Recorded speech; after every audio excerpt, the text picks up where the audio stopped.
All right, so I want to get up to, we're still working in the library module, so up at the tool tabs that are at the very top, the grouping, well, the tabs. It's the one all the way to the left-hand side. This is the library. I just want to make sure that everybody was comfortable with what we did before. So in terms of the sorting that's on the side over here, again, there's little two double drop-down arrows. If you click on this, this gives you a whole series of things that you can sort on based on. But also sorting takes place over here under filters. Quite a bit of sorting can take place into here. So, and you can build, pre-sorts out of this, smart albums out of this. Is everybody feeling kind of good about all of this part?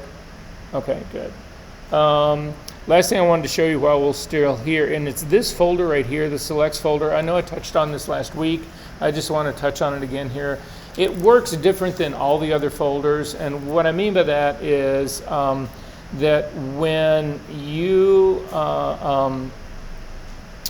say, for instance, I've got 5-star images right here. I'm going to make just another session album really quickly. So I'm going to click on, you can do this with me, click on the plus arrow, come down and just do album. We're going to do a regular one, not a smart one. An album that you're doing just regular, and I'm just going to call this Pics. And it's right down here. This is a stupid album, meaning that you need to drag and drop stuff to it. So if you click, for instance, I'm going to just grab this top image and drag it over to my Pics and let go. You can see that it stays here in my capture folder. It did not move. The only thing that changed was that this got a reference to that same picture. It didn't make a it did not make a second JPEG and put it in here. All this works just like playlists work in Apple Music or on Spotify or on anybody else. So this is just a reference. They're not making multiple copies. So if you think about Spotify, they only have one Taylor Swift, a copy of Taylor Swift album, right? It's just everybody's making references to that one album. Does that make sense to everyone? Okay, but if you do go back to your capture folder, and we're going to grab this very same file, and we're going to drag it onto the selects folder and let go, you'll see that it goes away. It is no longer in your capture folder. If you hold down your control key and click on the capture folder, or just do a right mouse click or a 2-finger swipe on a trackpad, come down and say, show this to me in the Finder. Again, Windows people, you're looking at it on your desktop. So this is where the capture folder is. This is the whole session that I'm working in. If you take a look at my selects folder right now, you'll see that that image has actually been physically moved into this selects folder. So the thing about selects folder in Capture One is that this part right here, you move images into it and you pull them out of it. There's nothing automatic in this, but just keep in mind, this pulls everything out of your capture folder. So the reason people use this is that, I don't know about you guys, the way that you guys edit, but when I edit, I go through, so I've got my whole session that I've actually shot. I'll go through it one at a time. Anything I like, I'll get 1 star. Then I just look at the 1 stars and I go through it again. Anything I like better than anybody else, whatever, I'll promote to 2 stars. And I keep doing that whole process until I get up to 5-star images, and those are my final ones. So that's how I work. That keeps everything intact. Everything is all good. There are other people who do not work that way. There are people who will actually do kind of that same process to sort of like narrow things down, but then they'll take their number 1 pick, their number 5 pick, they'll put it in the selects folder, and then they will erase everything that's in their capture folder. It keeps for a very small group, whatever. But the consequence of that is that you are going to lose the rest of your shooting. I'm not a big fan of throwing stuff away. I use it for all sorts of other reasons. So to get this selects back into the capture folder, click on the thumbnail again and simply drag it back into the capture folder. And now the select folder is empty, but this is back in its place up in the capture folder. We good on this part? Okay.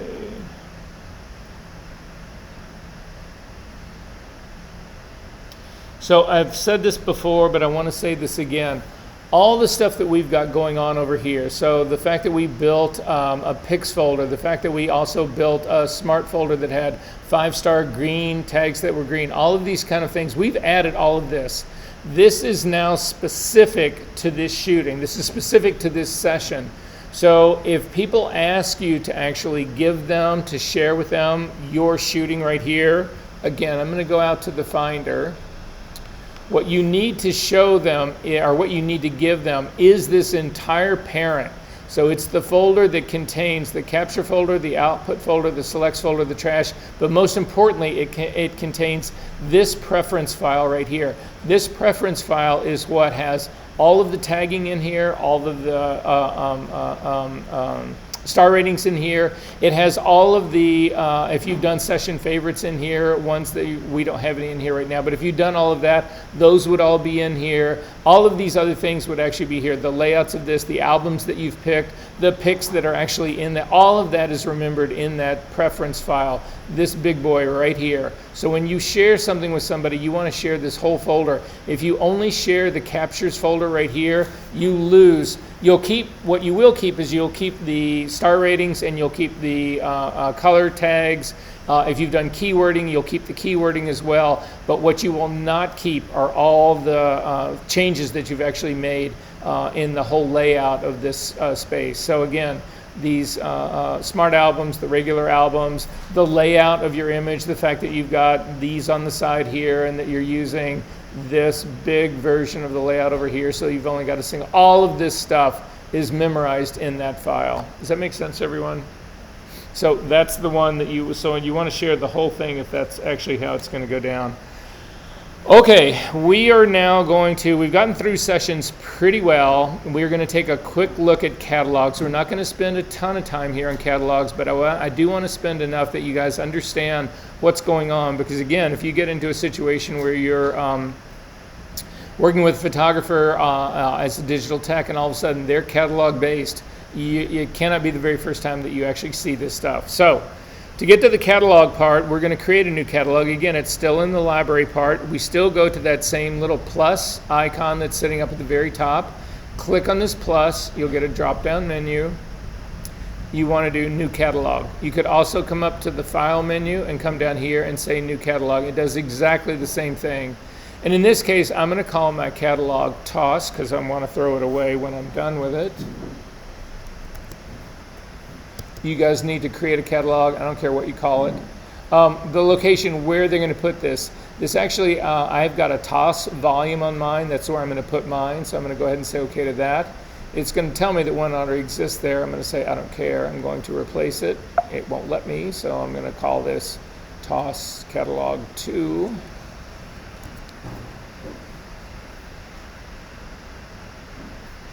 So catalogs are different than sessions in the sense that in catalogs you create whatever your files that you're working with someplace outside of this.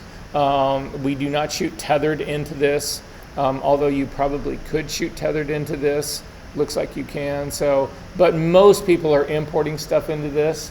You'll see it's a very different layout that exists down in here. We do still have filters. But then you've basically got the catalog, and that's really it. So what happens in a catalog is that unlike a session where you've got those discrete folders that sit out in your Finder, with a catalog, it's just a single file. It's one file that holds whatever you choose to put into it. So it's very much like Lightroom. Lightroom works exactly the same way. In Lightroom, though, you've got two elements to it. You have the database itself, which is all the things that you do in Lightroom. So it's all the adjustments that you make, the keywording that you do, the star rating that you do, any of the developing modules that you do, all of that kind of stuff. That's just all of that information is kept in a giant database that refers to every single one of your files. Then the other option that you have in the Lightroom catalog is that you can either bring your actual raw files into the catalog, or you can leave your raw files outside of the catalog just with references to it. Most people do the latter. Most people don't bring their files to inside their catalog, because the problem with bringing your files inside of the catalog is that your catalog grows gigantically. So imagine you guys, a typical shooting for you guys is around 2.5 gigabytes. Does that sound about fair?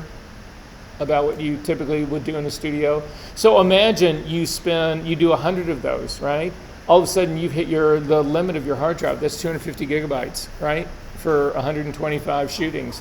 So it'll just continue to grow and grow and grow. So most people keep the database in there, but not the images. They keep the raw files separate on separate hard drives. And Lightroom, as well as Capture One, can tell you where those files are located. They'll tell you that they're not available right now in the vernacular that they use in Capture One is that they're offline. The one that they're using in that they use in Capture One is that they simply can't locate the raw file. So anyway, both of those, they exist. They're the same. My suggestion to you is that for your own personal work, I think Lightroom is probably a little bit more robust, although they've done a lot of work to get the Capture One catalog actually up and running. Yeah, I mean, that's pretty much all I'll say. But again, if you've got a client who only is shooting into a catalog, then that's what you're faced with doing, and so that's what you're going to have to know and understand. So to start this whole process, we need to bring images into the catalog. So to do that, up at the very top, you'll see that there's two buttons. There's an import and export button. You want to click on the import button. And then we need to navigate here in the import from right here. Click on this little drop-down menu and say choose. And then you need to navigate to the folder that we've been doing all of this stuff in. So if we look at the pictures folder, and we look at the last one down, which should be the one that I've got this part in right here. There were two folders that we had in there. Hang on, it's not that, it's the working one. Sorry. So it'll be in the Capture One working folder.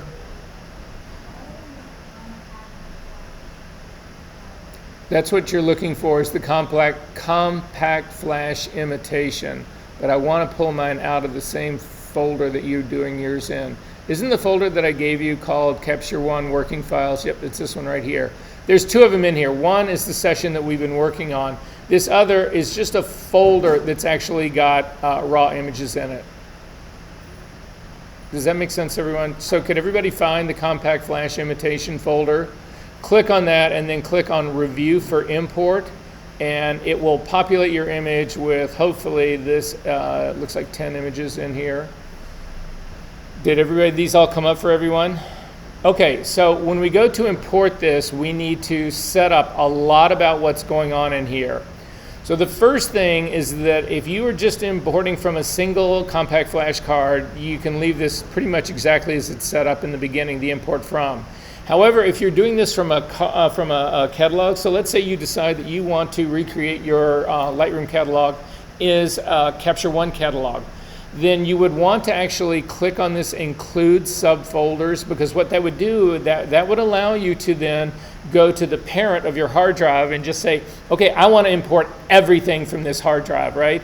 It will go through and it will not only look at all the folders in there, but it'll look at all subfolders in there. So it'll look through, if you've got a whole list of sessions, it'll look through all the sessions and all the capture folders. Does that make sense what's going on here? So this will just include everything.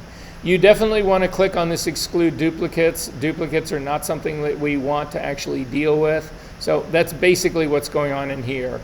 In the next part down here in the import to, in this drop down menu, you can actually say add to catalog or copy into catalog. So in this case right here, add catalog will actually bring all of those images into the catalog. It'll actually physically bring it in. In copy into catalog, it will leave your raw files where they are originally and then also bring in the references to them here. This again would be where you do that whole setup part right here. In our case, we do not want to add to the catalog. We're simply going to copy to the catalog. So actually, I take it back. We are going to add to the catalog. We're not going to copy. So this is only about your raw files. So you're not copying your raw files into the catalog. So this says right here, you will let your files will stay where they are right now. So if we just put add catalog, it'll bring in a preview of these and the references to these, but it won't move the raw files. If you click on this drop down, copy into the catalog, you'll say your files will be copied into the catalog structure. So again, your catalog will just start to grow enormously, gigantically big. So in our case, we're going to leave it at add to catalog, so it's just the references. In terms of the collections, you can leave this at its default, the recent imports only. That's where most stuff would go. If for some reason you had another catalog already built up into here and you wanted to put it into there, you can actually select albums. But for our money right here, we're going to leave this to bring it into the imports, the recent import collection by itself. Backup enabled right here. I'm going to change this part right here. You do not want to do backing up here. And the problem with doing backing up here is that and this is the same thing in Lightroom, it does not back up your raw files. It only backs up the database. So if you've got this checked and you think you're backing up your raw files, you're wrong. You don't. If you do click on this to back it up, then you can actually select a folder where you do want to back this thing up. This will open up and it'll say, where do you want to back this up? Your smart money would be to back this up to an external hard drive so that if something fails in your computer, you've got a copy of this database somewhere else. So anyway, that's what I would do in here. In the naming convention, if we take a drop-down menu here and open this part up, this looks quite a bit like the naming convention that we use for our cameras. So if you come over to Format and you click on these little 3 dots right here, it's going to offer to name this something for you right here, and it's inheriting this from where we were before. So again, you can change all of this. This will actually rename your files starting with frame number 001. You can see it right here. We are going to leave this into effect. So I'm simply going to say OK to that. That's already been built. We built this when we actually did our naming convention in the camera in the session. So it's the same process. If for some reason you wanted to change this on the fly, right now, if you click on these little 3 dots, you'll see that this number right up here, this name has been inherited. We can change all of this. You could actually come in here and kill this and instead add job name. So I'm going to come down here, EFGHIHIJ,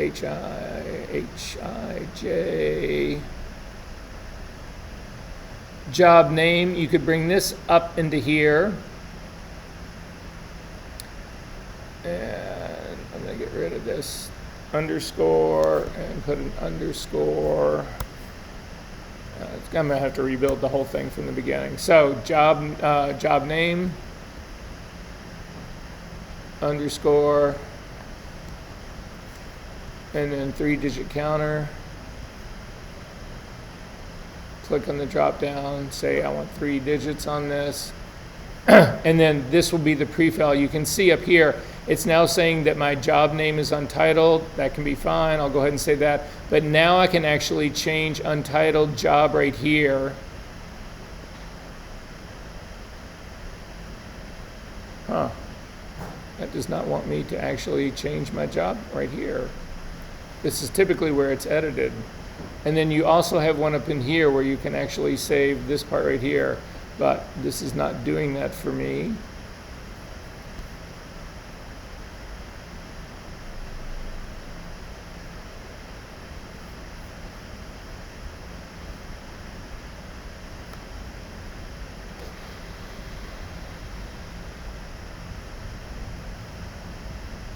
I'll go ahead and leave mine as untitled job name. We should be able to change this job name, and it might come up when we go later into actually go in to do the import, because this should be where I can change that job name, and it's actually not letting me edit this right now. And I also can't get to it from up here in the way I'm putting together my naming convention right here.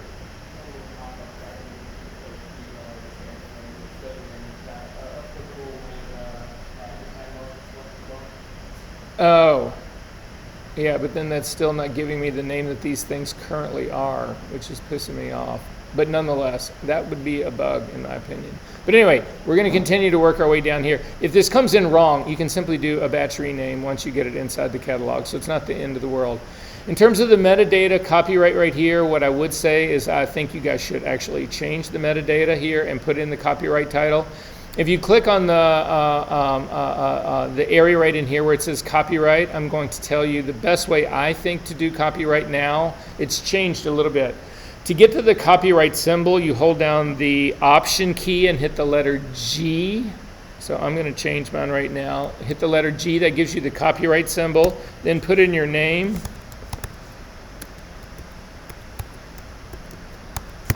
Then you can put in the year date. You do not have to. This is no longer required by copyright. So you don't have to do it here, but this is the only copyright. This is the only thing that's going to be embedded in the metadata here. If you need a greater set of metadata, what we have to do is we build a style that actually has metadata in it. So for instance, if you wanted to have a title, if you wanted rights to be put in here, if you wanted to include a website, if you wanted to include a geographical location, if you wanted to put in a phone number, all of that kind of stuff, if you wanted to add all of that, that does not happen in this standard import. Instead, we have to create a style that actually has all of the metadata that you want to include in here, and then that would actually happen down here under this part. And you can see on some of this, I've got metadata presets right here. This is one of mine that I've built that blows it out much more than just a copyright. But for the time being, copyright will be fine. In terms of the adjustments, we're not going to do any auto adjustment right here. If you click on this drop-down menu, this is where you would actually be able to add custom styles to this. We don't need to add any of that part. You do want to include this, including existing adjustments. What this means is that if you've actually done any sort of developing work, color work, keywording, any of that kind of stuff in the files that you're getting ready to import, this will actually bring all of that metadata, all of that XMP data in and apply it to your file. So it will already be part, you're not going to have to do it over again. As we scroll down here, you'll see that here under file info, we don't have anything. There's nothing showing. Is anything showing in URLs? No. Then if something is showing in yours, it's because you've got a file selected. If you click on a file to select it, then you'll actually have all the information that exists on this as far as we actually can tell right now. So the file info size. In this after import, it's the very last thing that we'll do right here. Open collection when import starts. I typically don't do that. What I do is I change this to say, notify me when it's done, especially if you're importing like a giant catalog of stuff that could take hours to do. This thing will then beep and tell you when that's done. If this was a true card, you would have the ability to click on eject card. You also want to enable that because one of the great things is that if you're working on a desktop, say you're working with multiple cards, you're trying to do multiple imports, all of that kind of stuff, whatever, the card will actually pop out of the reader when it's done, and that's an indication to you that it's been done. So now you know that you can slam in your next card. So you definitely want to include that. However, this erase images after copying would be something deadly to do. So Patrick, why would this be deadly to do?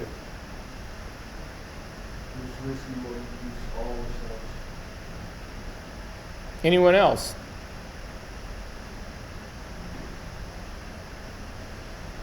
Cards are specific to cameras. So if you format a card in a Canon 5D Mark III and then put it into a 5D Mark IV, it hasn't been formatted for 5D Mark IV. It might work, it might not work. Who in this room wants to risk that?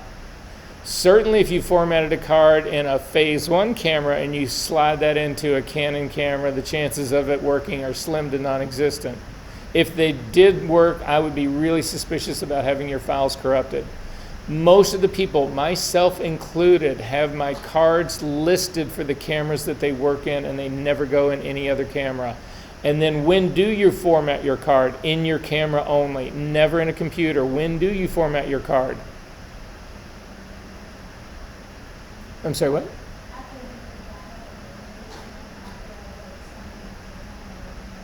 Okay, so after the backup, after they've gone to the client, all that, is that when the rest of you do your format? You're all wrong then. Why would you do that?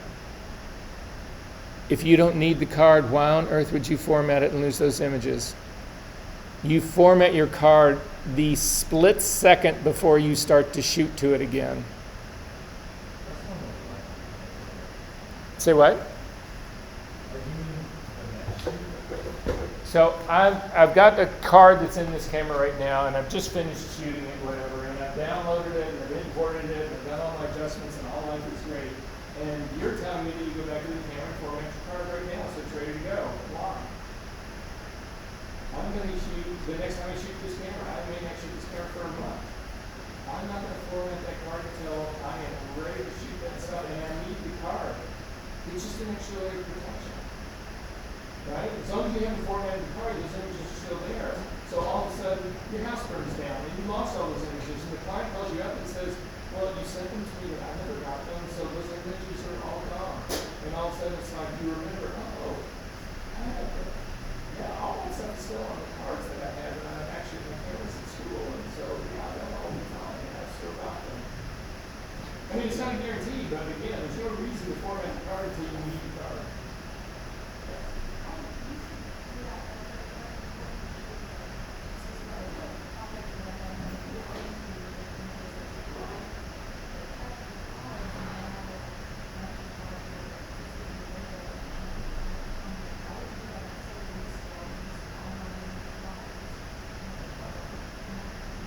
Yeah, well, so what's the card cost?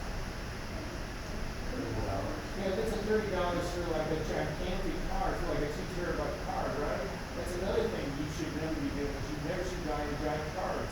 Because if the card fails, you use a giant amount of work. If you've got that split up amongst a whole bunch of much smaller cards, and you lose one, then you only lose a part of what you're doing. What's the biggest card you have? For me, I don't do anything bigger than 16 gigabytes. This is for like the studio or something. Yeah. Right? Yeah. Oh, okay. Well, or anywhere. So what size cards do you use? For shooting sports, I use A 256? You're shooting mini sports on it. You're not filling that card with the same sports gun. What? If you're shooting sports, 16 gigabytes, you fill out the Okay, so 32 gigabytes. Or filled up in 4 hours. That one fills up too. So minimum is a 64. Okay, so do 64s, but I would never do 256. I would, that's just me again. Or what's keeping you from doing 2 cards while you're shooting a sports gun? Or 4 cards? Why not? Well, so the truth is that the game is over, right? And all of a sudden you go to throw your card in to do read it, and that's it. You get a warning error saying the card's corrupted, you can't read it. Your entire game is gone. Should I No, I mean divide and conquer. I mean if you've got 4 cards spread out through a shooting event, and you lose one of your cards, you only lost a quarter of the event. You haven't lost the whole thing. If you're shooting it only with a single card, and that card goes dead, you lose everything. It's just diluting your liability here by using multiple cards. And everyone I know, that's how we all work. So just throwing that out there. The check marks that are on this are an indication of what is going to be imported in all of this. If you uncheck the pick all, they'll all go away, and you go in here and you can just cherry pick the ones that you want by selecting them. So again, you'll see that this is now going to only import 3. I'm going to go ahead and do pick all again, so we'll bring everything in. And then we're actually ready to import. So I'm going to click on import all.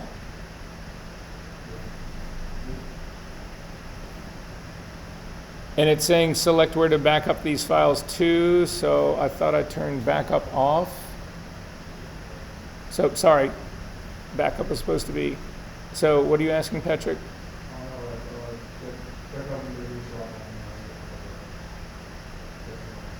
Okay, are you all right?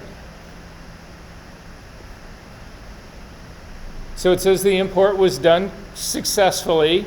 I'm going to say, okay, take me there, take me to the catalog, and this is the catalog. And you can see that in the beginning here in the catalog part, in the collections right here up at the very top, you have all images. So again, this would show you if you have been doing this year after year after year and you've got tens of thousands of images in here, this is going to show you tens of thousands of images. If you look under recent imports, there is a collection that is built for you when you do it that's time-stamped. So you can see this is the one that we're doing right here. This is timestamp. You can also look at recent captures. So clearly this does support tethered shooting. So again, that's why the camera guy would actually be here and this would support it. Those would go into recent captures. There's also a trash folder in here. Again, it works like the trash in the sessions folder in that it is a double thing. If you drag an image into the trash, that does not throw it away. You have to then also go into the trash and throw it away again in order for the system to actually throw the whole thing away. Are we good on this part? Okay. I'm going to skip over this part really quickly just to talk about what's down here first. And what's down here first is the same thing that happens in Capture One in the sessions part. This is the whole filtering thing. You can also, in your user collections, you'll see in this drop-down menu right here. So anyway, these are all the same. We don't need to go through it. Also, if you wanted to add something to this that's not here, you can see we've got date, keywords, that kind of stuff. What we don't have in here is like there's places actually in here. If you click on these little 3 dots right here, I take that back, not those little 3 dots, but the little 3 dots up and above it, these little 3 dots right here, and you'll say in here that you want to actually show and hide filters. These are the filter sets that have actually been made. That's what's showing right here. So you can see I do not have anything that I could sort by images that had been adjusted. I can sort by flash compensation. I can sort by camera make or camera model. I can sort all of these. If I click on one of these, it'll simply add this to the list of stuff that you can sort by right here. If all of a sudden you know that you never use keywords and you don't want keywords to be here, you can actually come up to look at this and say, I don't want to do keywords. And when I uncheck that, keywords goes away from over here. So this whole thing is just about building out what you want to have in your filter set. So I'm going to close that part up and say OK to that. So the last thing that we need to talk about, this folders part right here, again, this is what is inside the catalog. And then this Macintosh HD, this is what we actually look at before. It's just going down. This is the user that we're working in. Where's this whole thing located? And it's going to be here in the pictures folder. And it just keeps going on and down in there, on and on and on. But what matters to us is 2 things in here. I'll just say this right now about doing this. Is that right off the bat, your images, the import date is a timestamp, and this will stick. That's one way to sort your images. You can also come down and say you want to sort images by date. If you then open up this date part right here, you can see you could sort by images that were done in 2017, blah, blah, blah, blah. You can do all of those things. But this thing right here, the user collection, is how you can bring some user order to what you're really trying to deal with in your catalog. The problem with this user collection, just like it is in session favorites in the sessions part, who else needs the, oh, are you doing the calibrator now? Who else needs to do the calibrator, the new one? I couldn't figure it out. What couldn't you figure out? We'll take a look at the break. Okay. Well, whoever's going around next, go. Because I lose this thing after today, so use it or lose it. Anyway, user collections. So in the user collection, there's a drop-down menu here. If you click on the plus, you have album, smart album, project, and group. And unfortunately, these are done in no particular order, which is a problem in this. So the ordering, this is complicated, but I'm going to try to walk you through it to show you the best way of dealing with this. So the album and smart album work exactly the same way they do when you're working in sessions. So album, you have to drag everything to the album. You manually drag it to the album. You manually drag it out. For a smart album, you build conditions. So you could say like all my 5-star, I'm going to build an album for all 5-star green tagged images, whatever you can build. Then the smart album will continually monitor your catalog, and anything that fits that criteria, it'll put it in the smart album. But then you have project and group, and these do not exist in the sessions folder. So I want everybody to start with project. So click on project first. This is where you always start, is with project. And I'm going to name mine Client A. And I'm going to say OK to that. And what this will do is it'll actually bring you in a user collection called Client A. The problem with this is that if you select Client A, we don't have any images in there yet. If I go back to my recent imports and I click and I grab, so I'm going to click and grab this first image and drag it over on top of Client A, it does not go in there. Client A is strictly a project. This is an organizational thing. In order then to work with it, you click on Client A and then come back up to that plus or minus icon. Click on the plus and you'll see now it's going to say oh, do you want to create an album inside of client A? This is not what we had on by default before. Or do you want to create a smart album inside of client A? Or do you want to create a group inside of client A? We are going to start with a client A album. So click on album, and I'm just going to call this Picks. And say OK to that. Now you'll see that there is an album picks in here. It's called Untitled Albums Picks. That's because I didn't actually name that correctly. If you control click on this, you can actually say I want to do a rename on it. And we are not going to use Untitled Album. We're just going to use Picks and say OK to that. So that's a stupid album. So again, I can come back up to my All Images. I can click. I'm going to do click on the top one. Hold down Command A, that stands for Select All. They've all been selected now. And then click and drag these over into Picks and say OK. And now when we click on this, you can see you actually do have them in here. Again, they have not made copies of these raw files. They've just added a reference to this. So then I'm going to come down. I'm going to take a look at my picks right here and see. I don't look like I have anything here tagged. So do me a favor, just go through your images really quickly and hit a couple of 5 stars. So I'm going to hit a 5. I'm going to go down a couple and do another 5. Go down, do another couple. And I'm just going to leave it at that part. So then I'm going to come back over to my client A. I'm going to click on the plus menu and go to Smart Albums inside of Client A. And this is actually going to open up and say, okay, what do you want to call this? I'm going to rename this as 5-star. And then I'm going to click the presets drop down and pick 5-star. You can build all sorts of other conditions in here. You can do your own, but this is the one that I'm looking for right here. So I'm going to go ahead and say okay to that. And you'll now see that there's a 5-star Smart Album in here. If we click on this, it's actually got the 3 images that I had the 5-star rating on here. So this part's actually working well for me. So that explains what you've got in terms of doing the project, the Smart Album, and the Stupid Album. Those are all taken care of. The last thing to look at here is Group. And if you click on Group, what we can do here, this is strictly organizational. These are not stupid or smart. They're nothing else. This is just being able to move stuff into hierarchies. So for this, I'm actually going to say, okay, let's, a way to sort of organize this further is let's just call, we're going to do one group that is just regular albums. So I'm just going to take this albums and say okay to that. And then I'm going to do another group inside this same client A. And in the second group, I'm going to do Smart Albums.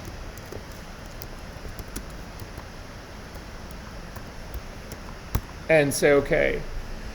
So now in this setup that I've got right here, I've got my 2 groups. You can see there is folders, and then I'm going to grab my picks folder and drag it on top of my albums, because that's what it is. It's a regular album, it's not a smart one. And then I'm going to grab my 5-star, which is a smart album, and drag it down into my smart albums folder.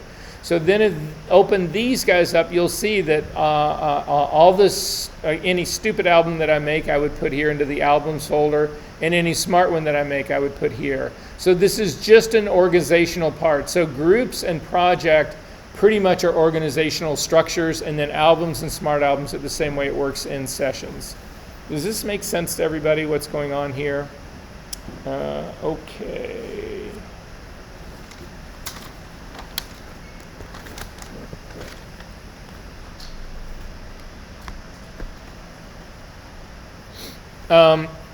We can go back to our regular session that we were working with. To do that, still working in the library, you can come to this drop-down menu that's up at the very top. You'll see there's an up and down arrow. If you click on this drop-down arrow, this thing will remember, in my case, it's the last 10 sessions that I was working with, or catalogs, either one. You can see I've got a couple of catalogs in here. I've got a couple of other sessions that are in here. This goes by date. So the one that's right underneath that you're working on would be the last one that we were working on. So I'm going to click on this last one that we were working on, and you'll actually see this brings me back into my image that I've got going right here. It's the session.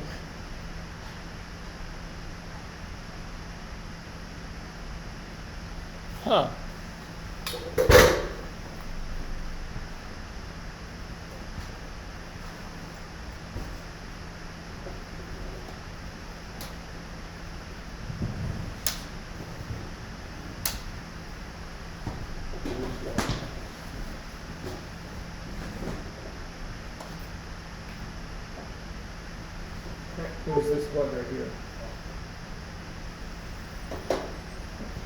Go back.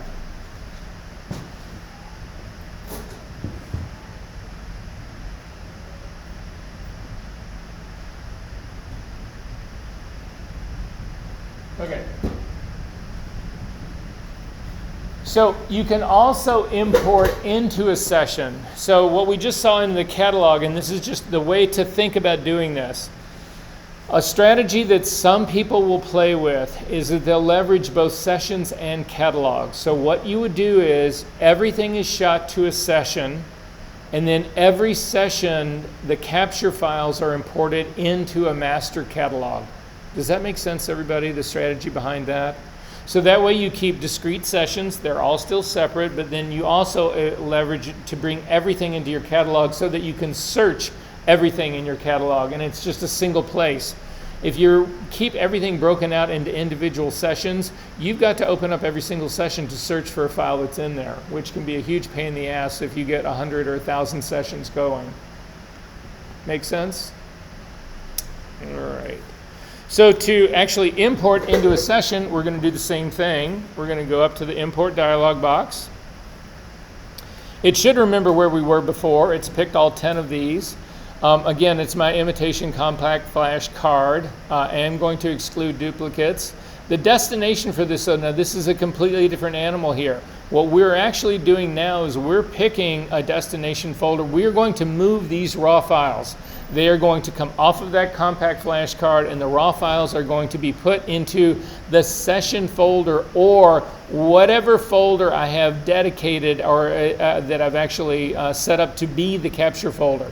The capture folder should be the capture folder that I'm actually of the session, but to make sure, that's why they've got this little arrow right here. If you click on the little arrow to the right of this, this will take you to the capture folder, and you can see in my case, it is the correct session.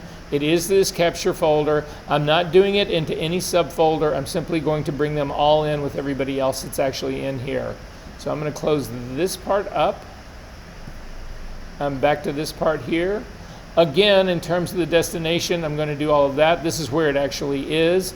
This space left, you want to actually keep an eye on this, because if you are trying to import, let's say 250 gigabytes of data, and this is actually telling you you only have 115 gigabytes available space, that matters. You would not want to do that import, because eventually you'll run out of space and it'll crash. Again, I'm not going to do backups here. I don't believe in doing backups automatically like this. In terms of the naming convention here, this one actually gets a little bit trickier here. So it does have the job name, and it's actually got the correct name here. But the problem that I have with all of this is that the sample right here says 001. Well, the problem that I have with that is if I go and look at my image over here, I've already got a 001 that's sitting right here.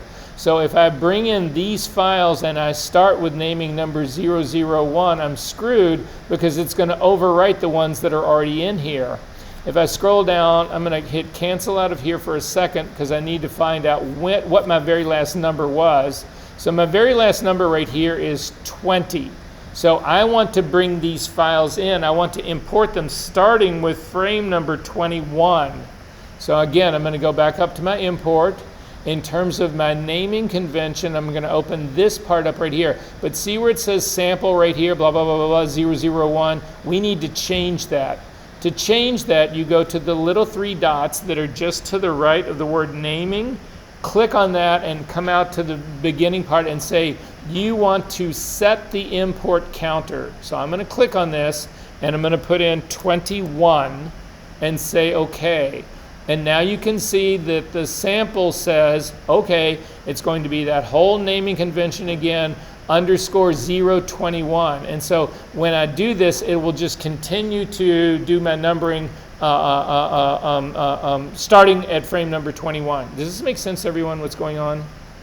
That work for everyone? Okay, when we hit import, we'll make sure it is. So again, Metadata, you can go ahead and leave a copyright in there. Stylings, we're not going to add any styles here. Again, we do not have any file information here. You need to select an image in order to get file information to show up. And then after import, what are you going to do? Just say notify me when this thing is done. And I'm going to say, okay, import all.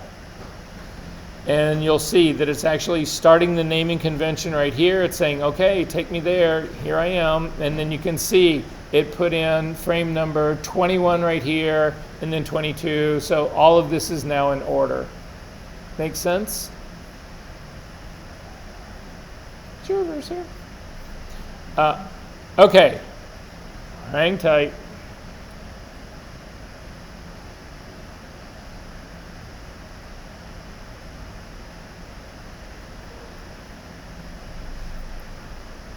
Okay, we are going to move on. This would be a great time to take a quick break.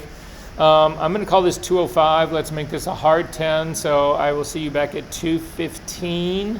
Again, if you don't have a camera, you need to check one out on your way back in because I want to shoot. We're going to actually look at shooting tethered right here. So I'm going to pause the video, and then let's take a look for anybody who's trying.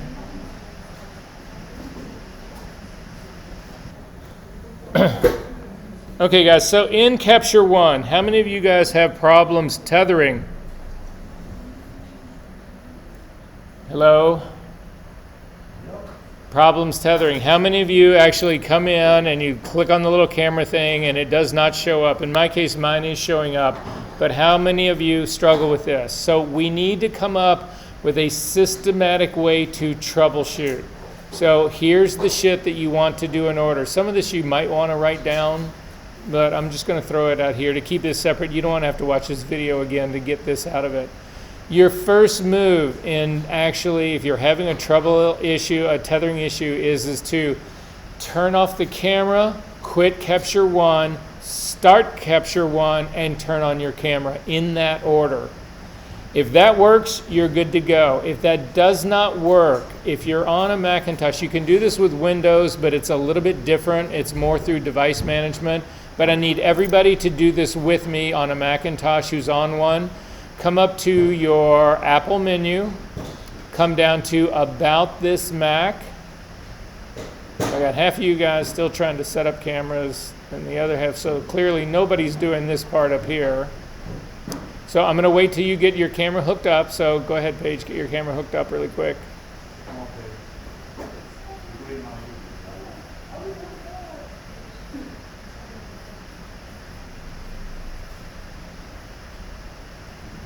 All right, has everybody got their cameras hooked up? Okay, so let's say I'm not seeing my camera right now. If that was a problem, I can't see my camera right now, fine. To troubleshoot this, up to the Apple menu, down to About This Mac. This window will open up. You want to click on System Report. Again, if you've got a newer software, this is called, it's still going to be About This Mac. This image right here might look different, but somewhere in here you should be able to generate a system report. And once you do that, these all look the same, or I've never seen one that didn't look like this. You want to come down and click on USB. And in the USB device tree at the very top, you want to scroll down through this to see if this is actually showing up. And you can see mine is right here. I've got a US 3.1 bus. Inside of it is a hub, and inside of that is this Credo 40. If you click on it, it'll actually show you the information about your camera. So the reason you do this is that if you see this, you know that your computer can see your camera. So that means the problem is not with the camera, the problem is not with the USB cable, the problem is not with the USB hub that we're using, because the system, the computer, can see all of this. So if Capture One can't see this, what would be the problem still?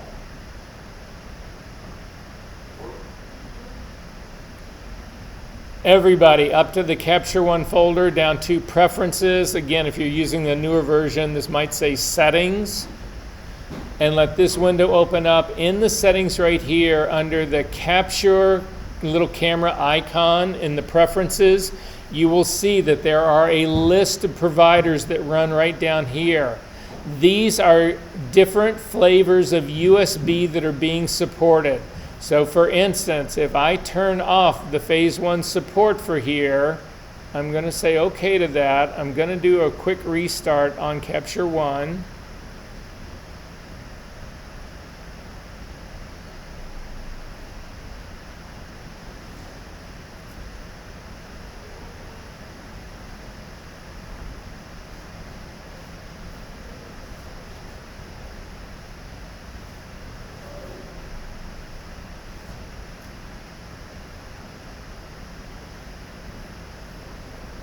I do not have any camera here, and I never will have a phase 1 camera here because I have shut off support for USB, for phase 1's flavor of USB.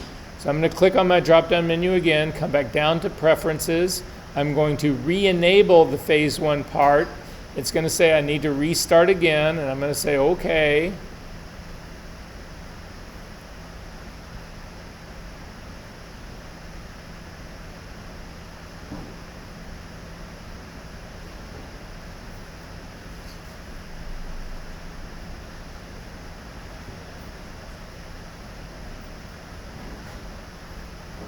Now, when I come over here to my camera, I'm actually going to turn it on, and I see it again.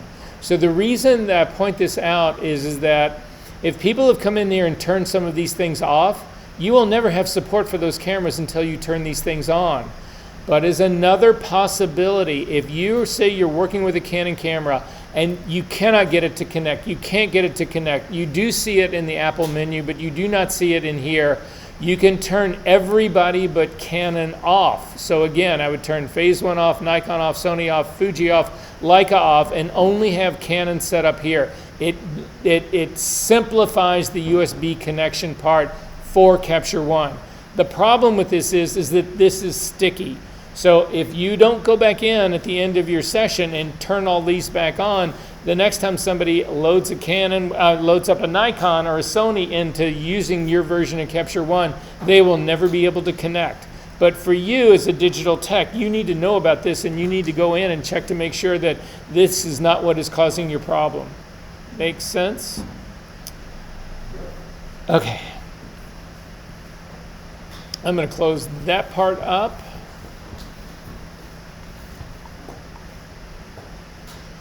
Okay, once we do have the camera into this camera folder right here, we need to actually go through this apart and take a look. I'm going to reset mine to default, so come up to your, I want everybody to have the same set of menus.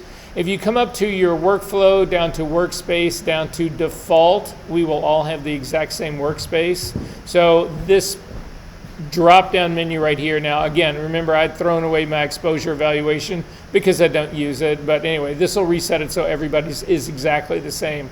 Instead of getting rid of my exposure evaluation, I'm simply going to collapse it. I am going to open up Canon. I'll open up my camera. That'll be the next thing in order right here.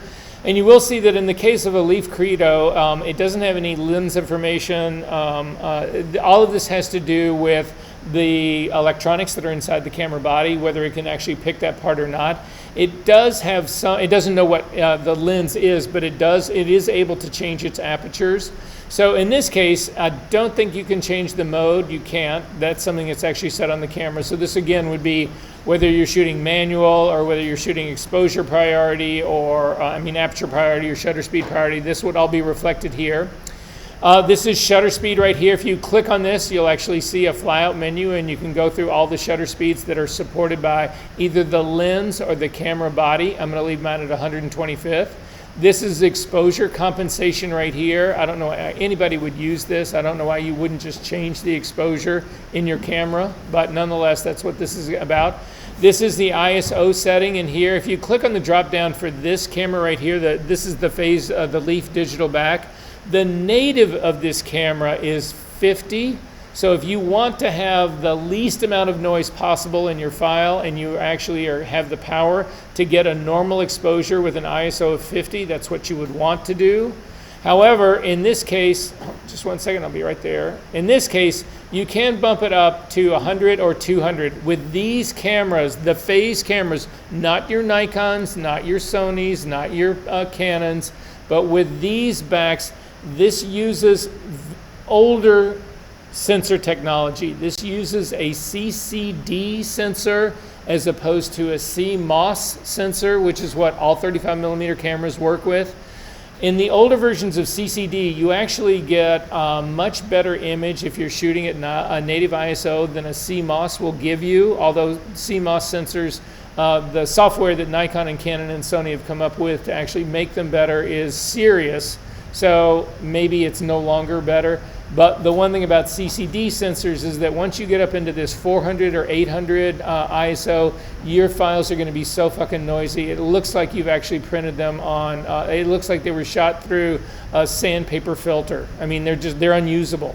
So it's just something to be aware of. If you're working with the medium format back cameras here and you have the power, you're much better off going back to this 50 as you are.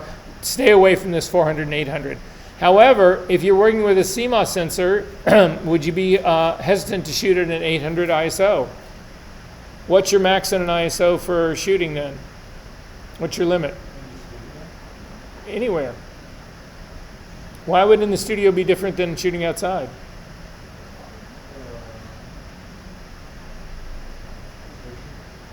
Say what? So the question is that do you have a limit on how high an ISO you're willing to set your camera in order to photograph? You have 2,000. Anyone else? Well, that's because we're not talking about shutter speed now. We're talking about ISO, right? Yeah, that's because you need the shutter speed, right? Yeah, so you go up to a 2,000 ISO or 4,000 ISO. 64. God, your files have got to be so fucking noisy, it's ridiculous. But there's software that can help fix some of that noise, but wow, 60. So what are you shooting at a 8,000th of a second at f/22? No, not most of the time it's like, they give you like 5,000, 4,000, but they're not be exactly 1,000. Okay, so wide open. Yeah, that's a challenge. I mean, focus, all that's a challenge, right? Are you using long lenses when you shoot your sports stuff? Sometimes, but I mostly use the 85. Yeah, so you don't need to worry too much about depth of field because you're doing most of your stuff is in full figure. Yeah. So anyway, other people in here, does anybody else in here have an ISO limit? Yeah, so that's kind of where mine is. I get very nervous going above 1600. That doesn't mean that I won't, but the truth of it is 1600 to 2000 is a third of a stop, and a third of a stop is not really going to make that much difference in anyone's life, right? So the 1600 sounds pretty good to me, and again, there's really good noise software out there, noise canceling software that'll actually help get rid of all of that noise, so that's where I'm comfortable. So what shutter speed do you need to shoot at to shoot sports? You got people running around. What do you need to freeze them? How fast? You do 1250? Sometimes that's the best I can get because mine's... Does it work? Yeah, my shutter will like...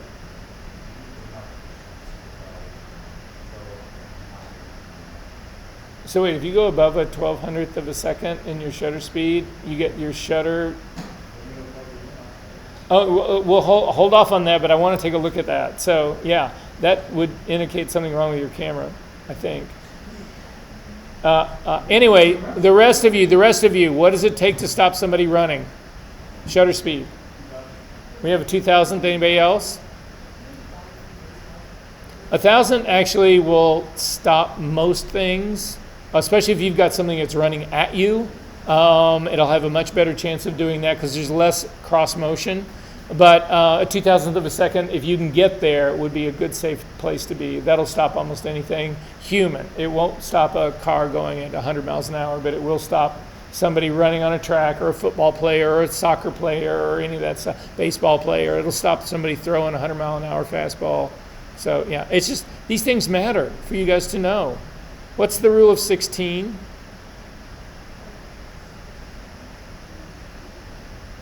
Sorry?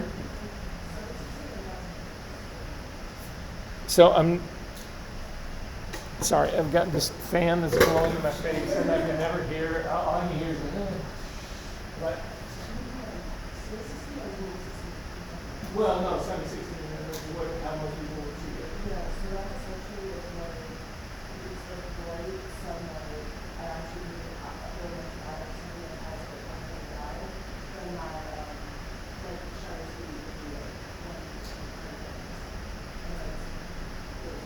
So the rule of 16 is basically this. On a bright sunny day, with the sun basically over your shoulder, shooting front left people, or you're shooting front left anything. If you have no way, your meter's broken, or you're shooting old school, your D camera, or anything like that, anyway, the rule of 16 basically says that if you set your aperture to f16, then your shutter speed should equal your ISO. So if your ISO is 400, your shutter speed is at 400 for the second. If your ISO is 100, it's 100 for the second. At f16 with an ISO of 100. Does that make sense?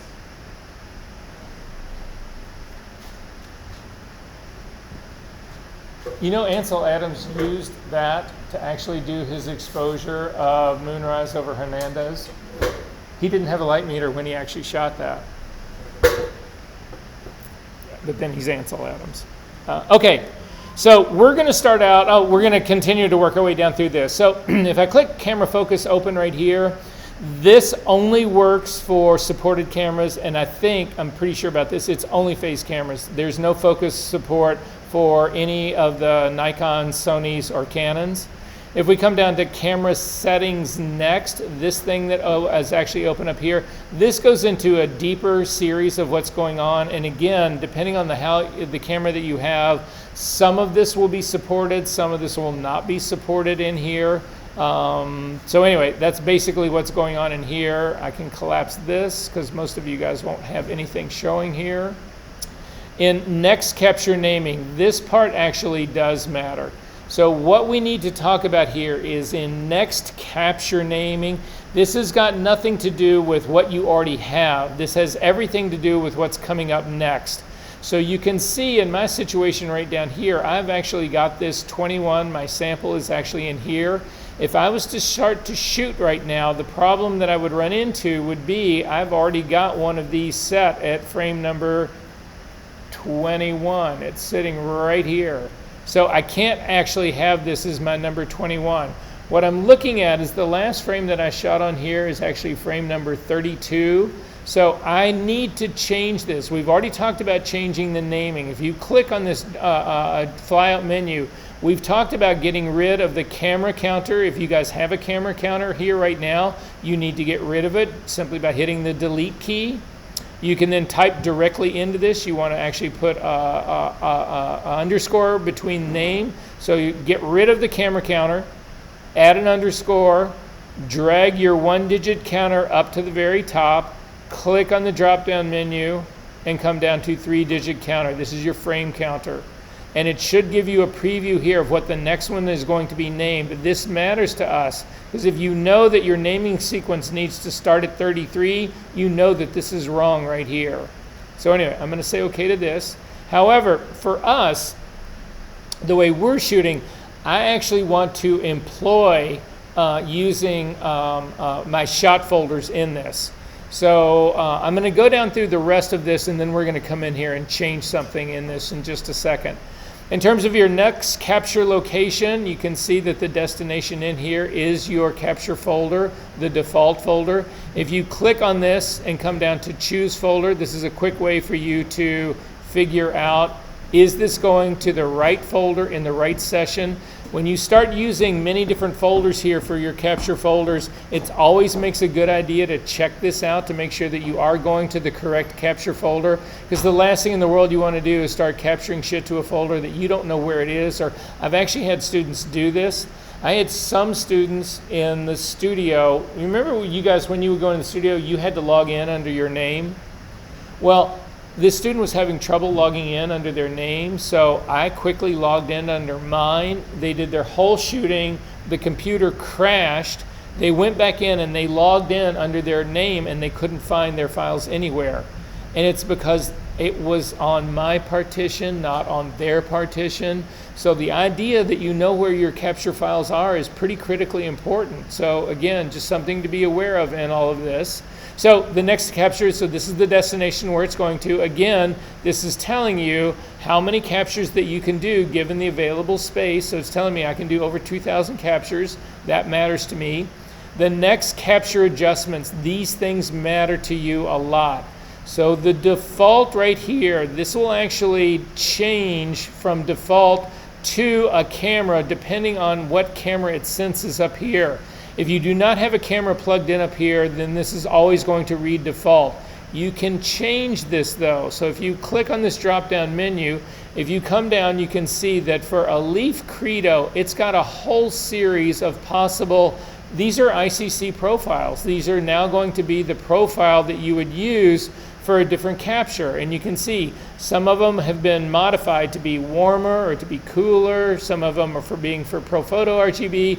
There's a lot of these in here. For your Canon cameras, if you've got a Canon camera connected to this, click on your drop-down menu here, come down to this part right here in your drop-down menu, and under Canon, you can see that there are thousands of profiles for Canon. What matters to you is, for let's say that all of you people who are actually shooting into those 5D Mark IVs, you need to scroll down to this to find the 5D version. This is a 5D Mark IV. You'll see that there are two different possible profiles. There is a generic one, and then there is a Pro Standard. The implication would be that the Pro Standard is a superior profile to a generic version of this. I can't testify to that. I can just tell you that this part exists here, and it will change the color perception of your file. Now, this information is an ICC profile. This does not get buried inside of your raw file. This is strictly what you are using to look at the color in your image right now. Does that make sense, everyone?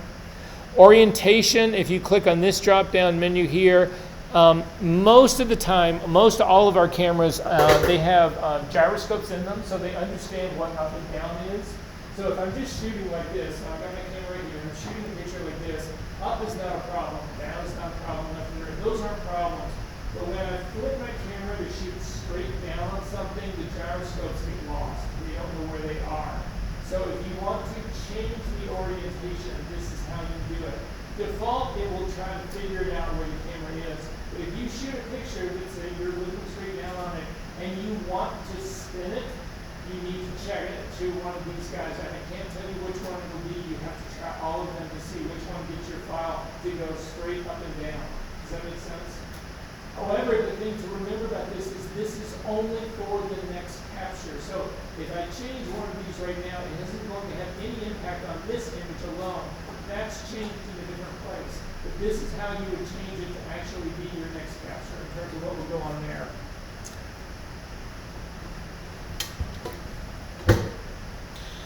In terms of the metadata, the default here again would be copying from the last. This is all controlled by the metadata file, that metadata tool tab that's sitting up here. We're not going to change that. Other, again, any changes that you make. So basically what you're saying is that every time we shoot something now, we want to, however we had it set up, we want all of those settings to then populate the next file and the next file and the next file and the next file and on and on and on. And then styles, again, we have none of them that are actually done in here. And then this auto alignment, we don't have this guy checked either here, so we don't need to worry about that part. For overlay, we've actually looked at overlay before. I'm going to show my overlay right here and boost up the opacity. So this is an overlay image. Now what most people do with these overlay images is they use them to actually do layouts for magazines, for advertising, for any of that kind of stuff. To show you what I mean by that, I'm actually going to change this overlay image. So I'm going to click on these little three dots, and it's not going to be there. So then it's going to actually be down here. I'm going to click on this and say I want to choose a file to do this. This dialog box will open up. I'm going to go to my Columbia College part. I'm going to come down to my assisting digital tech class. I'm going to go down to week number 5, I think.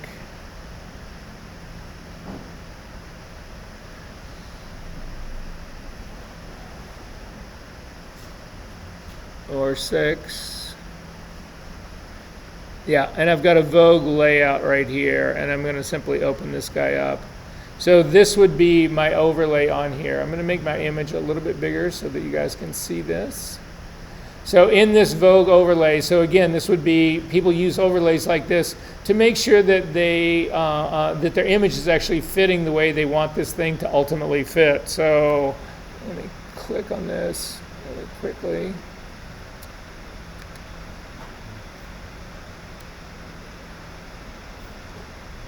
Sometimes the auto zoom in, zoom out doesn't work here. So we can change how this ultimately works in terms of the layout. So you can change the opacity. Again, most of the time you wouldn't have a white background here. This would all be transparent, but I can ghost this out enough. But then there are all these controls. You can actually make your layout larger or smaller. You can also move it around using these horizontal or vertical parts, but I find using the little hand under here is an easier way to do it. So this would allow me to bring it up like this, and this would be a typical Vogue would actually work like this. So all of this part's working, although I think I'm missing this bar that's on the bottom right down here. So this is just a way that you can actually preview how your image is ultimately going to be in a covered-like situation or in a layout situation. Does that make sense, everybody, what's going on here? Okay.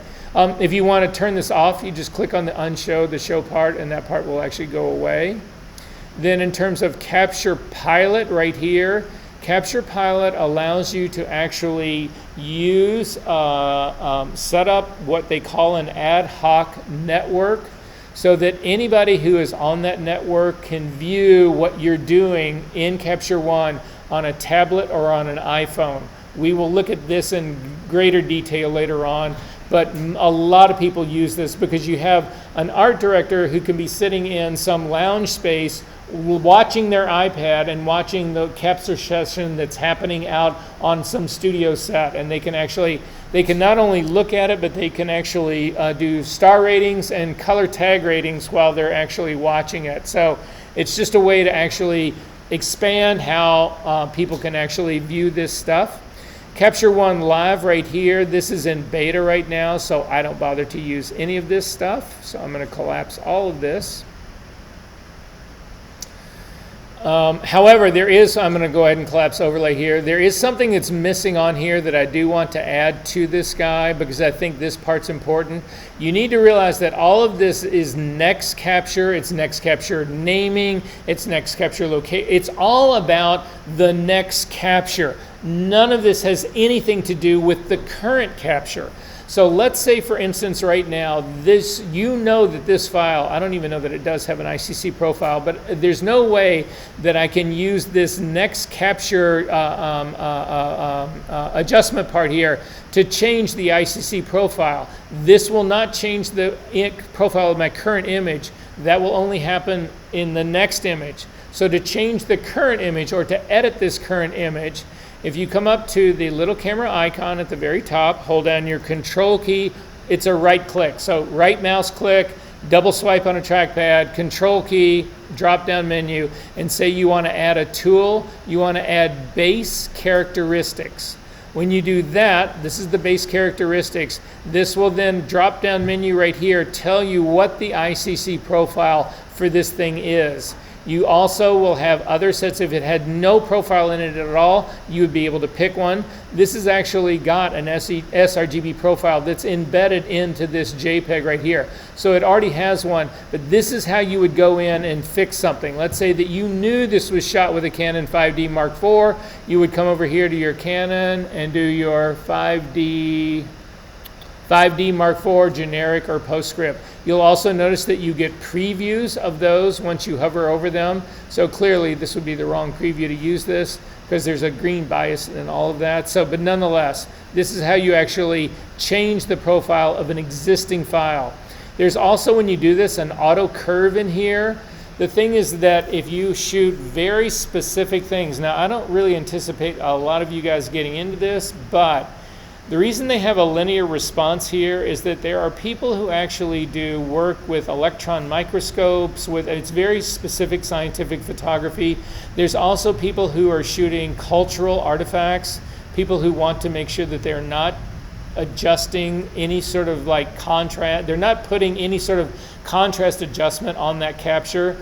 Your images, if you go to a linear response, they'll be incredibly flat, but then you can actually go in and set the contrast yourself, and that's actually better than actually just leaving it on auto.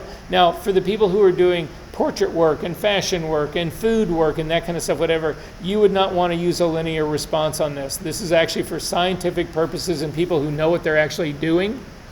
Then finally down here, there is this Capture One 2021. That is the current color engine on this.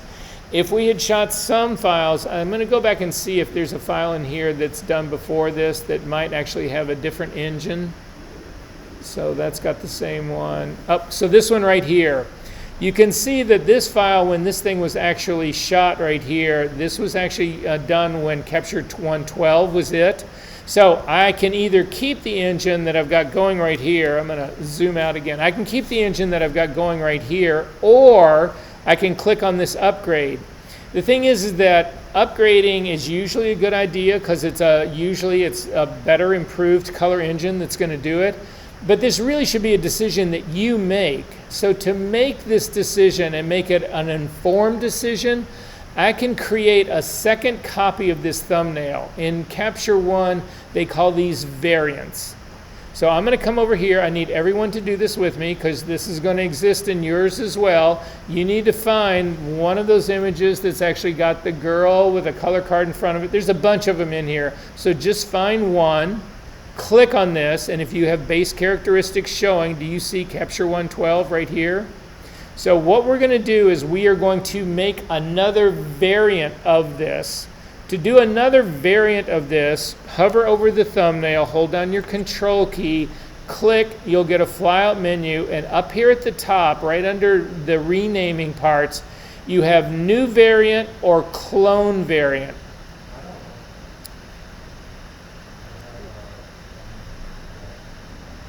That's sitting right over there on the engine, right? Did you find this file? And when you click on that file, it says 20.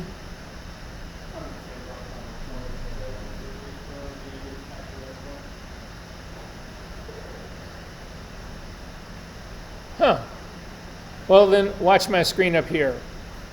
So I'm going to, first off, I'm going to start with this one right down here. I take it back. I'm going to start with, I'll start with this one right here. I'm going to color balance this guy really quickly because clearly it hasn't been color balanced. So I'm going to click on the white balance tool. I'm going to click on the grayscale right between the two, and you can see that this has now been color balanced. If I come over here again, I'm going to right click on my drop down menu. This part you can do, so this isn't going to rely on those color engines yet. So go ahead and color balance the image. It's got the card right in front of the girl's face that's on the green screen. Come over, hold down your control key, click on this flyout menu, and you'll see that you have two possibilities in here. We're going to pick clone variant first. So if you pick clone variant, what it does, it creates a second thumbnail. You can see both of these thumbnails are numbered, but you can also see that the color balance that I put on here has actually been included on the variant that I just built, on the second variant that I just built. So I'm going to get rid of this second variant. Just hit the delete key. It'll get rid of it. It also got rid of the number 1. So the number 1 and 2 are gone because this now is only a single variant again because I threw away the second one. But now I'm going to control click and do the second one. And this one I'm going to do as a new variant, not a clone variant. And what you'll see happens is that it strips out any adjustments that have been made. So this is a very quick way to get back to a version of a file that has no corrections done. And it doesn't matter what you've done. Color correction, exposure control, anything. It will like wipe all of that part out so that this is the original raw file again. So again, you'll see that I've got a version 2 down here and a version 1 up here. Does that make sense, everybody, what's going on? All right, I'm going to get rid of my version 1 now up at the very top, and I'm just left with how it was in the beginning. I am going to go back to this guy right here. You can see that I do have my engine as Capture One 12. I'm going to create a variant of this. I'm going to click on this and I'm going to say I want to do a new variant, a clone variant, so that they are now exactly the same. But this time now on this second one, I'm actually going to upgrade the image. And it's going to say, okay, we're going to actually upgrade this part. This is now giving me the preview of what this image looks like with the Capture One 2021 engine. This one, if I go back to the original one right here, this is still the 12 engine right here. If I hold down my Command key and click, I can see them both at the same time. If I hover over the face of this one, hold down my space bar and double click, it zooms in. If I double click, it zooms back out. If, however, I hold down the Shift key and the space bar and double click, it brings them both in. If I keep holding down the Shift key, it will allow me to move both of these at the same time. And you can definitely see a difference in these two. This is my clone variant number 1. In my opinion, this has got a lot of red in the skin right here. And it's also got sort of a muddy shadow that's happening in here. Whereas the engine number 2 gets rid of some of that red, suppresses some of the yellow that's in here as well, but also gets me much better, cleaner shadow part that's in here. Wouldn't you guys agree with that? So this is a way to compare both of them without just wholesalely going in there and saying, sure, upgrade them all. Make sense? Questions about this? Okay, so finally we're going to come down here. This is my bottom image down on the very bottom, and you can see that's through number 31 in there, and this is actually number 20 in here. So I'm going to say do this by name, and that should give me all these up at the very top. My name is actually in reverse, so I'm going to click again to do reverse. And so that'll put my names all the way at the bottom. So this is basically, I'm down here to frame number 20. I can't read that. Frame number 21. So that's where I'm at right now. So I'm going to change this in terms of how we shoot on this. So I need everybody to go back to the library. I need everybody to click on their session favorites. Do you guys have any session favorite numbers that you've put in? So you have no session favorites here, right? Okay, hold down, say what? Hover over the capture folder, hold down the control key, click and say show me this in the Finder.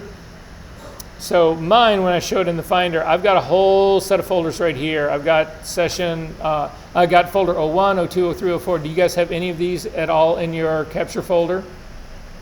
You do? Does anybody not? If you do not, I'm going to erase all of mine so that you can do this with me. So in the capture folder, hold down. You can actually come up to the file menu and come down to new folder. That'll do it. And then in this, you want to just put in 01. Basically, I'm creating shot folders. So then 01 is selected right now. If I do new folder again, what's going to happen is it's going to put it in my untitled folder inside, nested inside 01. That's not where I want it. Before I move it, I'm going to name it 02.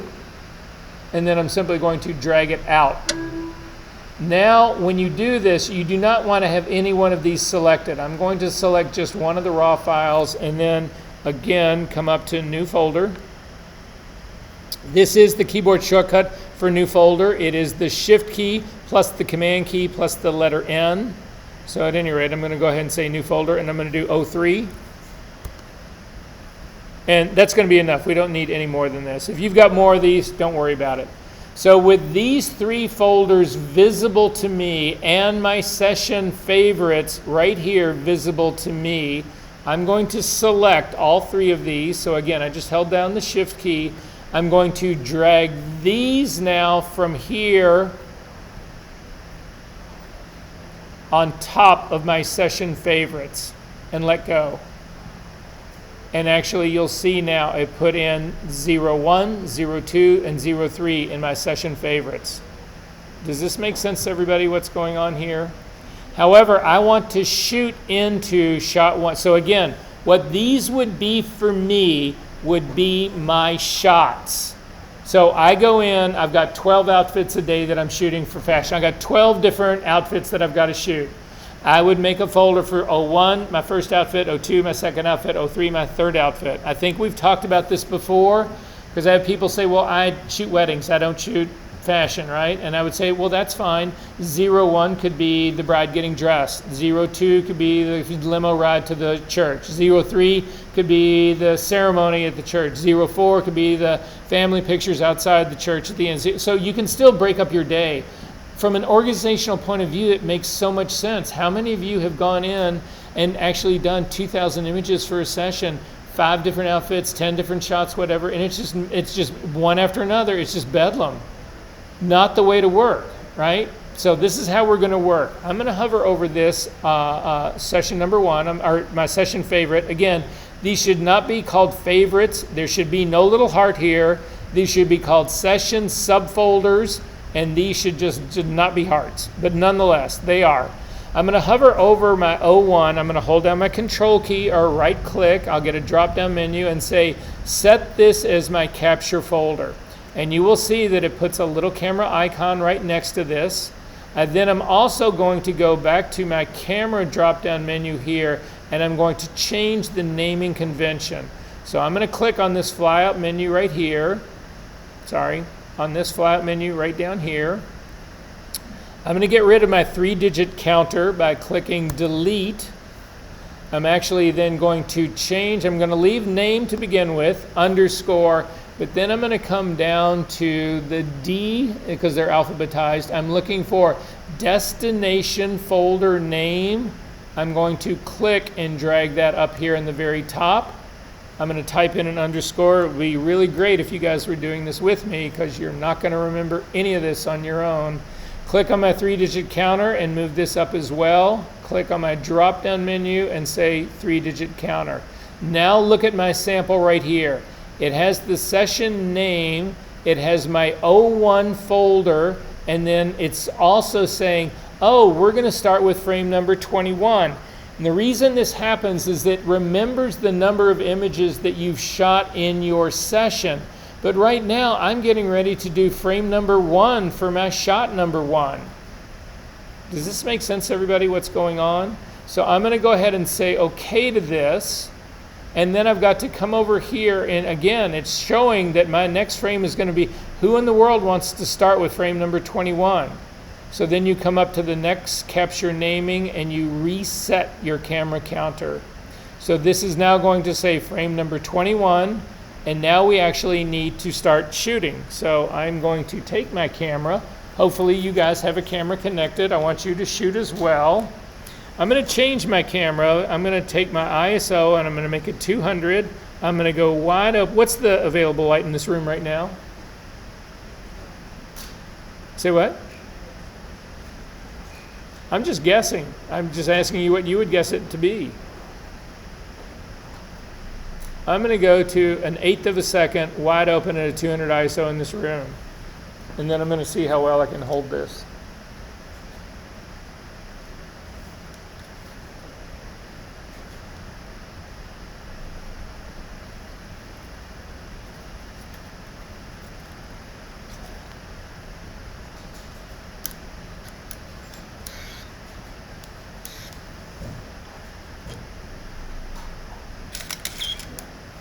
And I'm going to shoot a picture.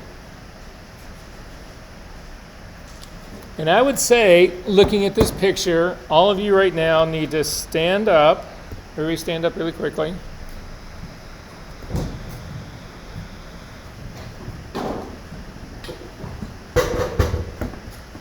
Take a look at my screen really fast. You can see I'm hovering over the white patch on my screen right now. Is this the correct exposure or not?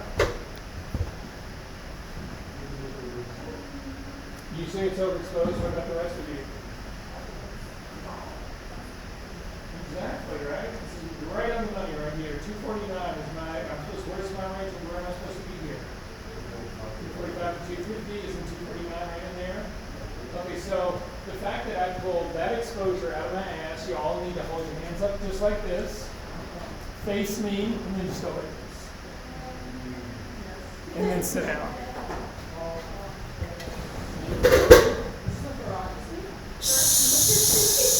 So, I'm going to do another couple of frames in here. So again, I need you to shoot off a few frames. I don't care what you shoot pictures of. It can be the same thing. It can be different things, whatever it is.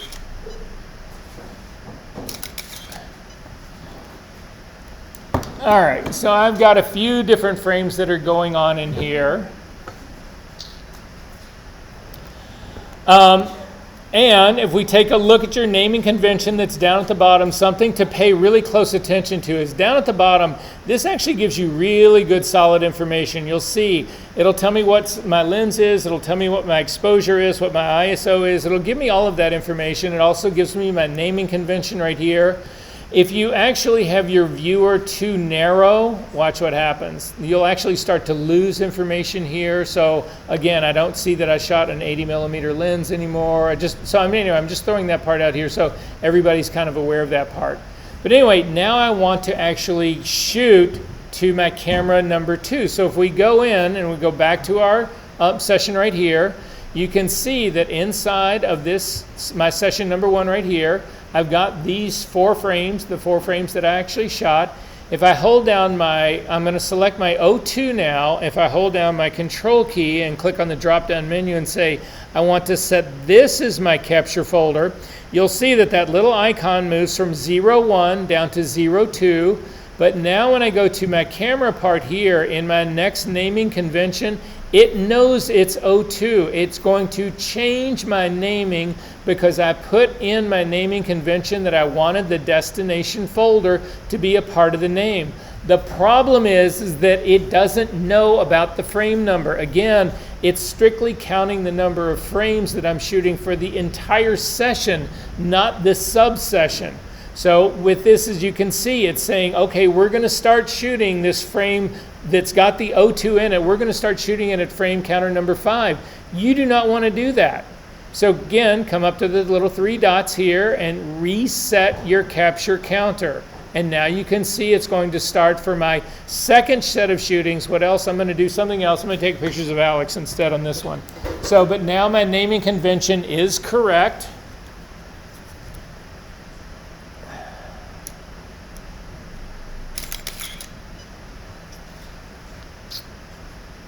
Alex looking dashing.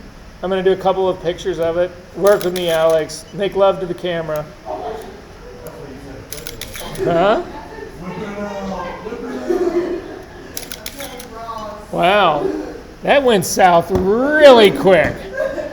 Okay. So now I've got another 4 images of Alex. I'm going to do one more just so we're not looking at the exact same number. Okay. You're not getting paid big money for this, Alex, right? Okay. So I've got 5 images of Alex, but then you've got an art director who says, you know, listen up, guys, this is critical. If you're going to be using these session folders, the subfolders here, this matters, because if you don't, you're going to fuck this up. So I'm going to go back now. You have an art director who says, you know, we screwed something. We had the wrong shoes for that number 1 shooting. We had the wrong jacket for that number shoot. We need to shoot more. So I'm going to go back to my folder, to my library. I'm going to hover over O1 again. I'm going to hold down again my command key or right mouse button or 2-finger swipe. I'm going to say set capture 1, this session 01, back as my frame. But you can see that this has now got the 01 in it, but my final frame count down at the very end is frame number 4. So if I'm going to start shooting again, I want 05 to be my next frame, correct? But if I go back into my camera and look at the next capture naming right here, it's 06. This is wrong. And again, true story here, guys. I used to do the parties at the Playboy Mansion, and so we would shoot thousands of frames for a party. I mean, it was because it was always tons of people, celebrity. It was the whole, anyway. But we would send the files to Los Angeles, and Hefner would look through every single one of them. And if there was a single, because frames, when you shoot, it was all transparency film, they're numbered. So again, you have frame number 1 through usually 36. But occasionally it could go. But if frame number 17 was missing or something like that, you would get the call would go out to the creative director of the photo department. You would get called in the office and spanked, and then say, "Where the fuck is frame number 17? We need to get that to LA now." So this shit matters. So you don't want to. If I just started right here, this would go to frame 06. Oh, frame 05 would be missing. So I need to change this to start at frame 05. To do that, you go to that same place, the little 3 dots, come on the flyout counter, and you want to actually set the capture counter, and we're going to put in 5 and say OK. And now this is going to start my renaming at 05. Does this make sense to everyone what's going on here?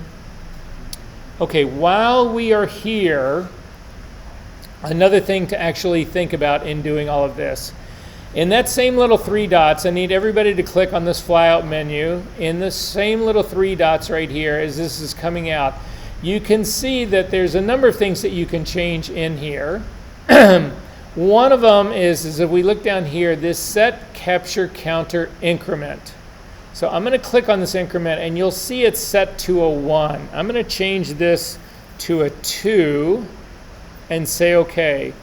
So what this means is this. I need everybody, you'll hear this on the video, you won't see anything, but I just want you guys to look at my book right here. So again, when I was working at Playboy, you guys know who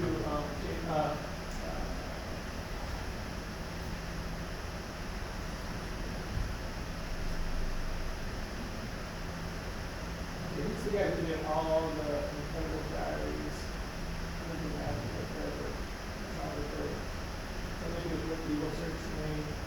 To photographer, Africa, Diaries, here.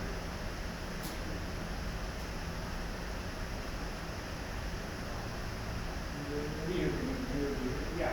So I had, they actually got a set of his diaries, and they wanted a photograph, and they were these incredible, if you ever go do now, but sometimes they don't look that way, but they were just these incredibly gigantic, the diaries were like this thick, and they were full of writings and images and pictures and all this, and they were just incredible, right? But it was my job to actually photograph this thing, and it was like 1,000 pages, and there were tons of them. No, they're all his. So anyway, if it's stuff coming out of Playboy, I could have photographed it, but I would be the copy guy. So this is how you set it up. Think about how you're going to set this up. I'm going to shoot this right now. So over your camera. Okay, so this is how I'm going to shoot this thing, right?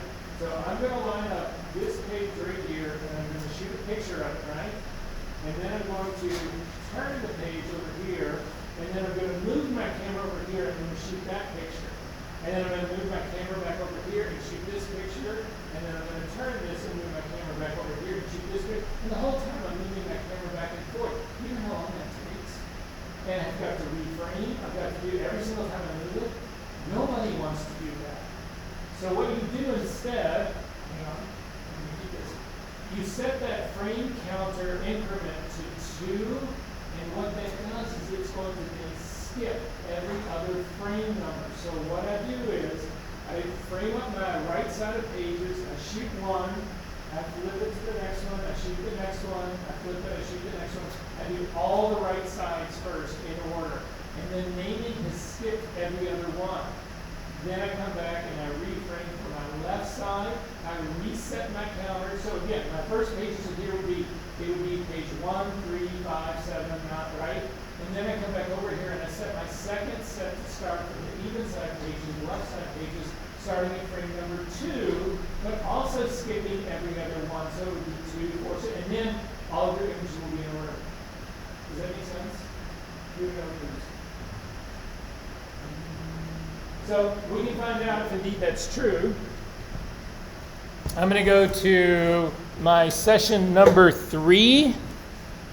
So again, subfolder number 3, I'm going to hover over number 3, holding down my control key, click on the drop-down menu, and say set this as my capture folder. I'm going to go back into my camera. In my naming, I need to reset this again. I don't want to start at 05, I want to start at 01, so I'm going to click on the drop-down menu. I'm going to reset my counter. This is now going to start at 01. I'm going to go to those little 3 dots and make sure that my increment is set to 2. It is. And then I'm going to start to shoot again. The increment is what I'm trying to show you right now. So watch.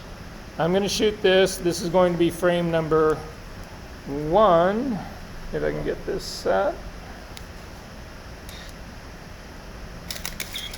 So it's frame number 1 right now, and look at my next capture naming. It's going to be 03, and then my next capture naming is going to be 05. Then I'm actually going to do, so that would be how I do all of my odd pages. Then I'm going to reset my capture counter. I'm actually going to set the capture counter to frame number 2. And say, okay. Again, this shows me my next one's going to be number 2. And so then I'm going to do pictures of the ceiling. That's going to be 2. That's going to be 4. And that's going to be 6. And so you can see it is now alternated all of my framing right here. So again, I go from case to ceiling to case to ceiling. So this allows me to order it. Does that make sense, Patrick, what that does? Yes. It named it 2, but did what?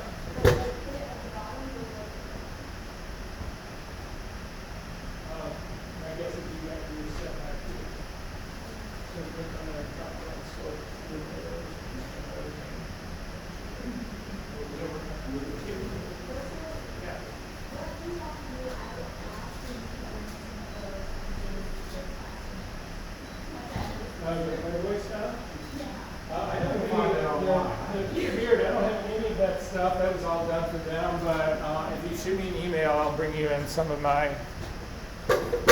outtakes of my work.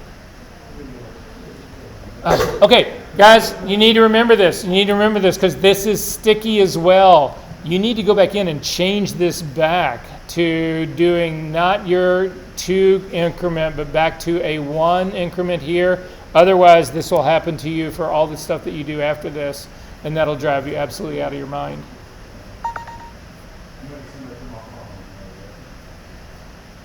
I don't know what I'm accepting, but I'll. Open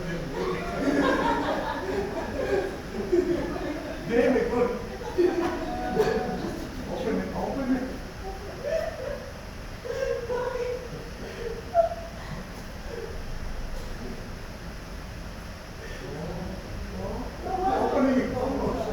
It's what my default is for all of my image files.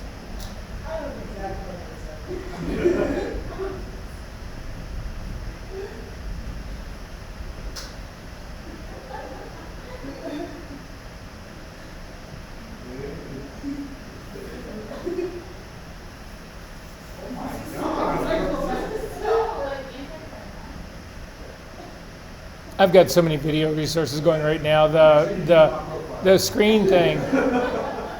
Picture Paul. Yeah, hey. Thanks for that.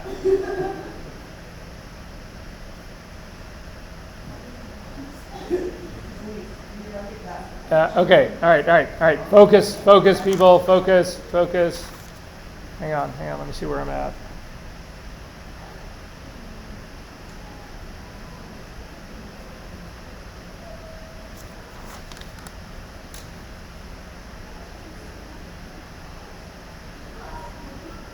Okay. Continuing on here slightly, I'm going to set this up to, I'll do it this way.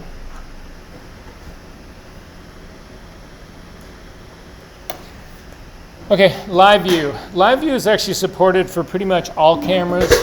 One of the things to know about live view here, so it's live view, if you take a look at your camera setting right here, it's this little thing, it looks like a movie camera right here. So here's the thing, I don't know if you guys know this, but the way, so the sort of, because everybody right now, are you shooting video with your Sony, Nikon, Canon cameras? You can. I mean, you don't have to, but you can shoot it. But the thing is that they were never designed to do that. Nobody ever figured this out. but Canon came along with the original 5D Mark II, and it was a watershed moment camera. And what it did was it gave you live view for the first part, but what they did that no other camera had actually done was they gave you the ability to record your live view. And that's what became video on all these cameras. Changed everything. So live view does exist in this, but we need to look at live view. So if you've got your camera set up, pointed at something that's relatively bright, set it down so that you don't move it. You don't want to try to handhold live view. And then simply click on this little icon that looks like, again, it's supposed to look like a movie camera. It'll actually open up your camera. This is on a separate screen right here. You can actually make it larger by dragging it open, which will increase its preview size. There are some controls that you have in here, a couple of controls. At the very top, the thing that you care about is that you can pause this, you can do you can actually do a capture in this, although depending on your camera, this may or may not work. And then you have other controls on here. You've got like a grid view, stuff to actually help you do composition, that sort of stuff. That's what this is really sort of like meant to be about. Then you can come down under this. If you click on the camera part, it'll actually show you what you've got going already in your camera screen, but we are still here in live view. The reason you would want this is that in a lot of cameras, depending on your lighting in your situation, you don't have enough light to really be able to see what's going on in live view. So you would want to bump your ISO up considerably in order to do that. So I'm just going to change mine up to 800. It changes this size up to 800 as well. I'm going to go back to my live view. I'm not getting any more in here because it looks like this is doing an auto version for me. So nonetheless, in the Sony and Nikon and Canon cameras, you've got to bump this ISO up usually quite a bit to be able to see your live view and all of this. So there are live view controls in this. Again, orientation would be the most important one in this.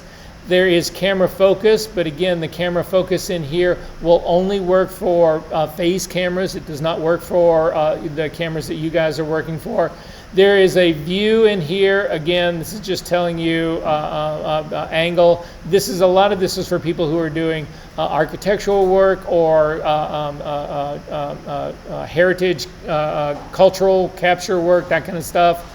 There is a grid that you can actually turn on in here. So if you click on show, it'll give you a compositional grid. You can actually change the grid and the number of elements that are in it. So you could go in and say, I want this to be a 4x3 grid on here. And then it'll actually give you the 4x3 grid or a 4x4 on here. And you can see it'll continue to change all of that. So that's basically what's going on in here. You cannot take pictures when you're in live view, so when you're in here, this is for composition only. And again, Capture One does not support recording live view, so Capture One cameras do not give you video. Anyway, once you get your composition part done, you would click the close box to get out of here. You'll hear your camera actually closes up again because it was allowing light to come through to hit the sensor. Change your ISO back to your 200 or wherever it was you were shooting, and you're off to the races. Does this all make sense to everyone, what's going on? We good on all of this? So this gets us through the whole camera part right here. I'm going to say this is 320 right now. Let's do another hard 10. So back at 331, and then we'll start to move our way over into the rest of the tool tabs up at the top.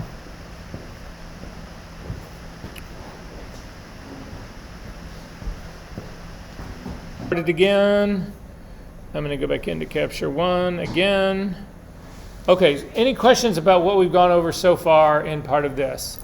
Okay, so if you take a look at the tool tab, this is still in the default phase. Remember, we can modify this, we can change this, we can move stuff around, we can do that. But if you're working on the default set, what you need to know is that for tethered capture, the only two tool tabs that really matter are these first two.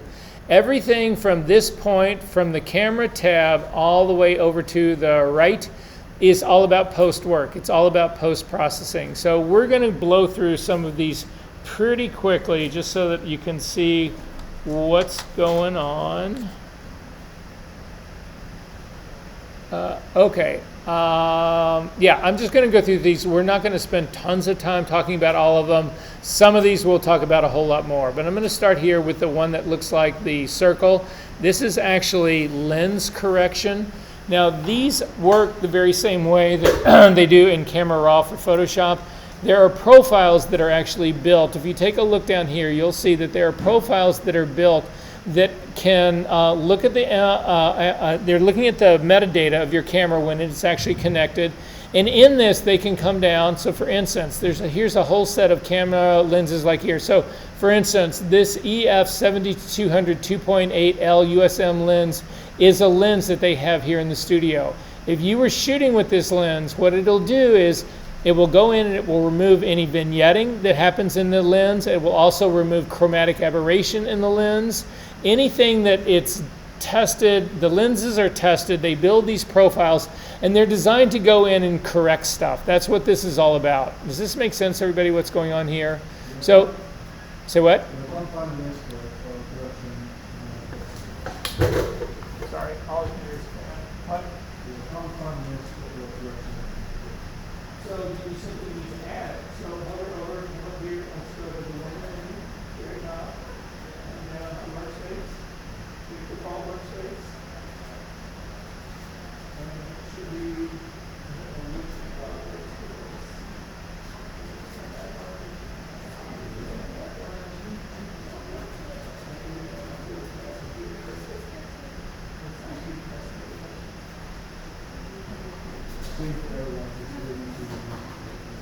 oh, this is the new version, Pixel one.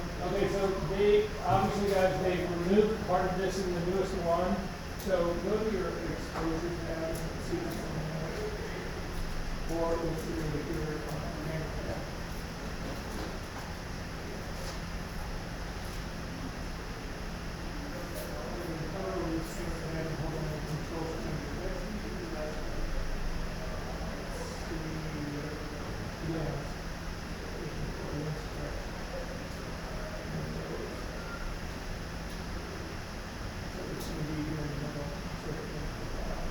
So yeah, some of you guys who are working on the latest, greatest version of Capture One, they don't have a dedicated version for lens correction right here, but we already know how to add this if we want to. So I'm going to go back to my camera tab. Just please do this with me because you can always undo it. Going back to the camera tab, I'm going to hold down my Control key and click on this and come out and say Add Tool. And then I'm going to come down here to Add Lens Correction. And that very same thing we were just looking at pops up right here. Here's the list for profiles. If we click a drop-down menu right here, you can actually go through and find all the lenses that you have. Again, we've clicked on chromatic aberration removal, and this is saying hide distortion areas. You can also do diffraction correction. So this would be if you were shooting super, super, super small apertures. So you're shooting at 22, 32, that kind of stuff. You might want to add this part. It's a visual thing. You want to actually look at it. You can also do this manually. You can come in and change distortion and sharpness and light fall off. Light fall off, again, this is a Dutch company that makes this. I don't know why they don't call this vignetting, because they call it vignetting in the exposure module, but nonetheless, that's what's going on in here. So as I go across these things, if you guys don't have these tabs, tool tabs up here, because you're using a different version of Capture One, it doesn't matter. We can still look at the same thing. This purple fringing, I'm going to show you, I've got a better version to show you. How many people in this room really know what color aberration is and fringing is? All right.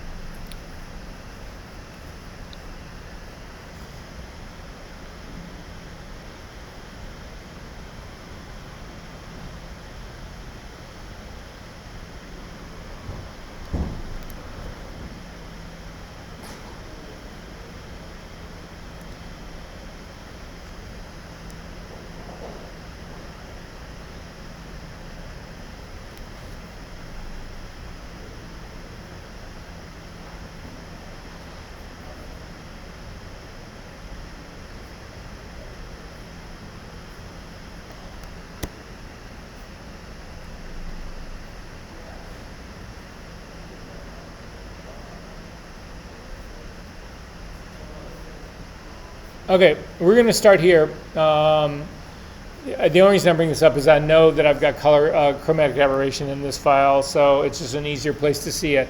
But the first thing that we're going to actually take a look at here is the profile for the lens correction. So if we take a look at this, I'm going to turn the correction off. This is in Camera Raw. But the same thing, the same exact thing exists in Capture One that we're looking at. It's just I don't have any of those files in that program right now. So I'm going to turn off my profile correction here, and look what happens. You see any change in the image? So two things are happening here. The first is you can see that this image is vignetting around the edges. So when we click on this, it removes the vignetting.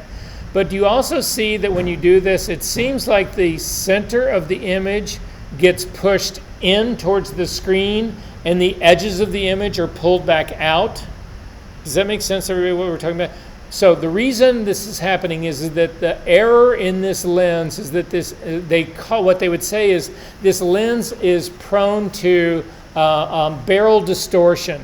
So if you think about a barrel is actually the center of the barrel is rounded and protrudes out. So if I'm a barrel, right, the center part of me would be protruding out to you guys, but the sides of me are going further back, right? So to correct for that, we need some correction put on there that pushes the barrel in and then pulls the sides forward. And that's what's happening on this correction right here. You can see it.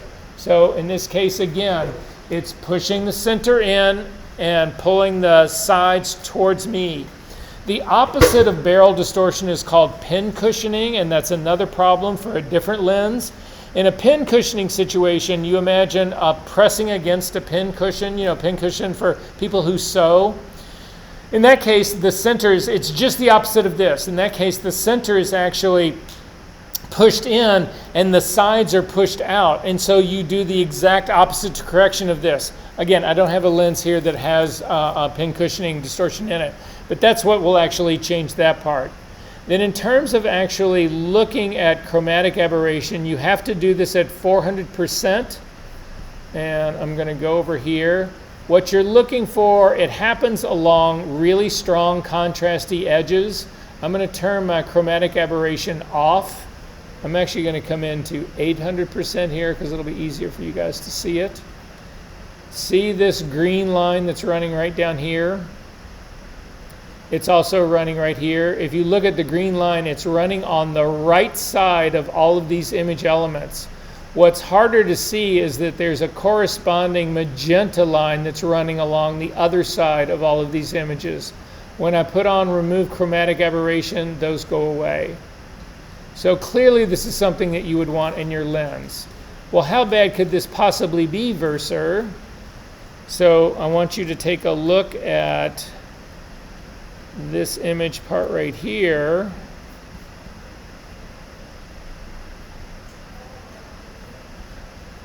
I had to go in and retouch by hand all the chromatic aberration on every side of every one of these branches on the files that I actually kept.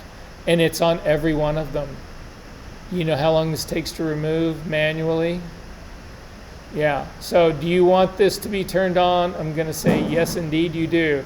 Then this purple fringing, all of this kind of stuff, it's the same thing. You can actually get a color cast going in the opposite direction of this. So typically these run in green magenta, but then they'll also run in magenta, in what we would call the blue yellow range. They're calling it purple down here, but that's where it would actually be.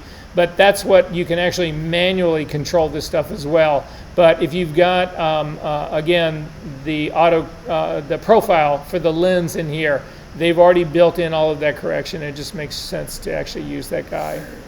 So I'm going to hit cancel out of here. I'm going to go back into Capture One. Oh, fuck me.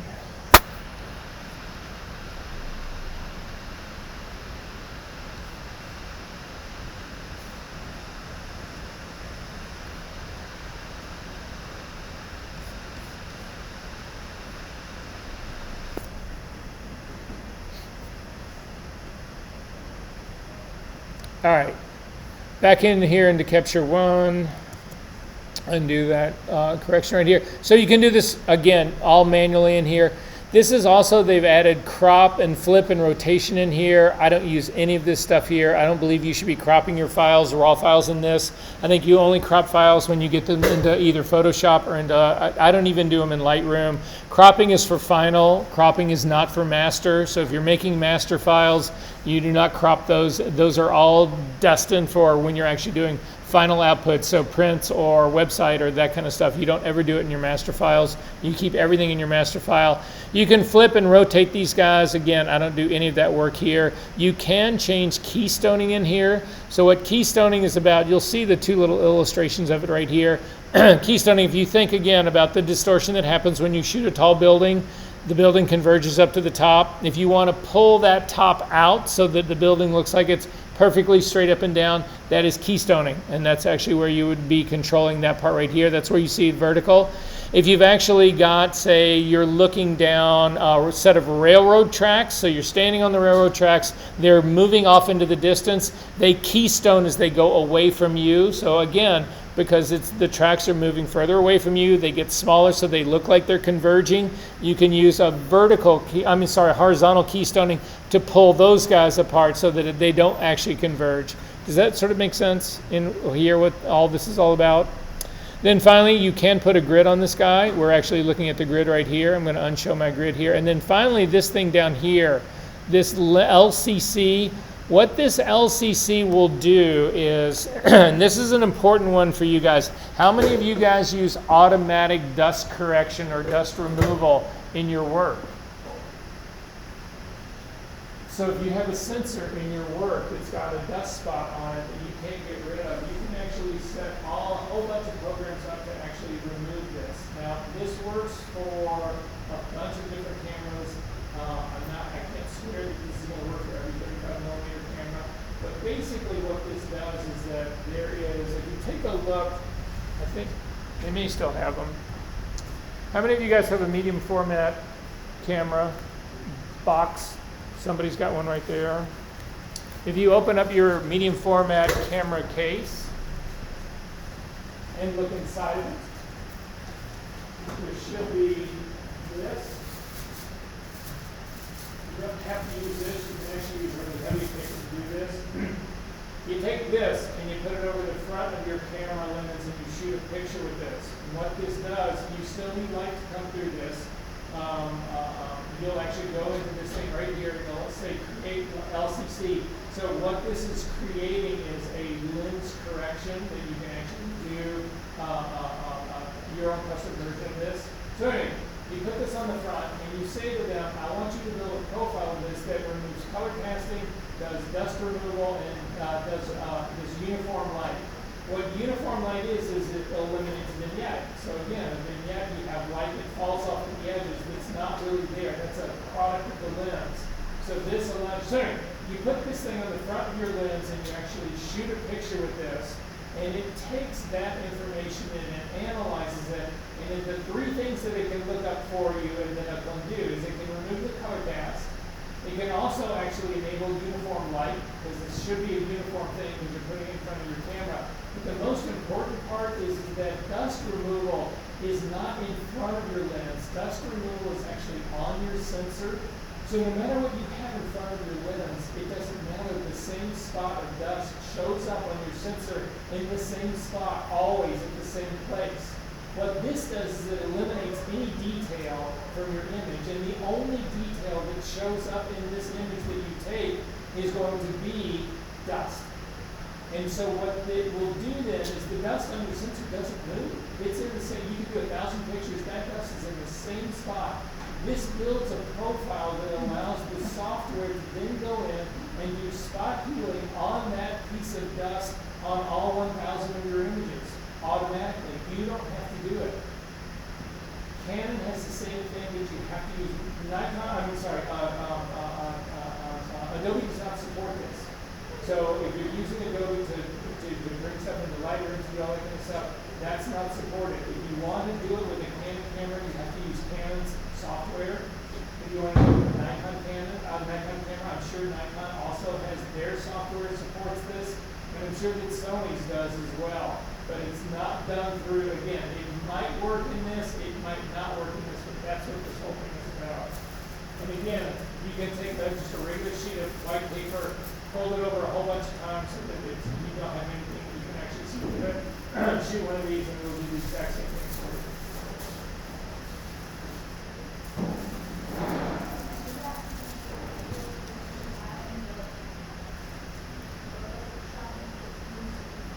So the thing is you can't bring the raw file down because this is only processing. Again, we are now beyond, the first two are capture only. Everybody else is now processing. So you would remove the dust and then output the file as a TIFF file or, well, it doesn't support output to Photoshop, or at least I don't think so. We'll look at it. But you would output it as a TIFF file and then bring the TIFF file to Photoshop and it would remove the dust. But it's, the only thing that this really matters is that if you're going to do, again, people who shoot weddings, oh my God, I can't imagine you got 2,000 frames that you got to remove the dust, 2,000 frames. Who wants to do that? You do all 2,000 frames. So you maybe like that work. Oh yeah, some AI, but some works better than others, don't you think? The first AI thing I tried, I said I wanted like a tiger on my, like a tiger on the lawn or something like that, and I put a fucking Tony the Tiger in there. It was like this whole cartoon character. And I was like, no, I wanted the real lion thing. Then I put in real lion, and it got even weirder, so I don't know. I'm currently not really too threatened by AI. Okay, so that gets us through this part. The next part over here is color, and we will talk about color later on. So this will be a lecture all on its own. The next one over is exposure. This one I want you guys to actually jump in on really quickly because this part matters quite a bit. So I'm going to do another shot of this, but I'm going to change his exposure. So back in my camera guy, on my camera thing, I'm going to stop this down like 2 stops and do another picture.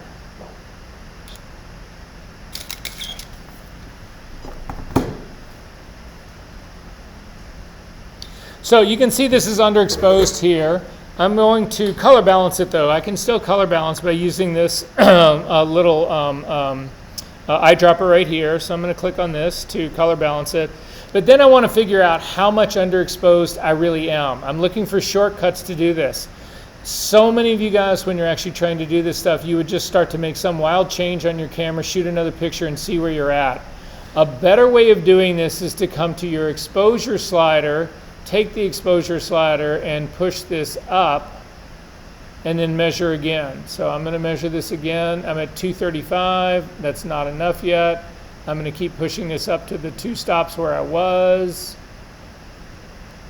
and hover over this again. And you can see I'm at a 251. So it's right at that, exactly at that 2 stop over. So I'll just do a 2 there. And this is getting, yeah, again, a 251. But basically, the thing is that this is just a quick preview about how much more exposure you need. And this works for using exposure in your camera, but this also works in the studio. If you're trying to figure out how much power you need to turn up your power pack, this is just a quick way to preview it. Oh, yeah, I need 2 stops more light. However you get that. Does that make sense, everybody, what's going on here? I'm going to double click on that part to kill that. That's the only trick about this and why this thing is dangerous. If you add 2 stops to this, watch what happens here. I'm going to add 2 stops to this and then not do anything else. I'm just going to go back to my camera and say, oh, okay, well, I need to add 2 stops to this, so I'm going to go ahead and add the 2 stops to this as well. And then I'm going to do another picture. And what's wrong with this?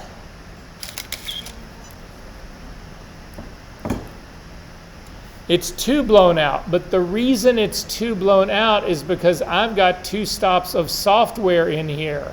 If you double click on this, the raw file on this is actually exactly where it should be. So you need to be very careful. When we talk about getting your exposure to that 245 to 250, we are not talking about software. Software does not fix that problem. We are talking about actual true exposure. Make sense? Then the rest of the controls down here are pretty standard for everybody. What is contrast? Exactly, and so basically in doing a contrast move, you push the blacks down and the whites up, and then everything in the middle gets stretched out to fill that void, right? Then what's brightness?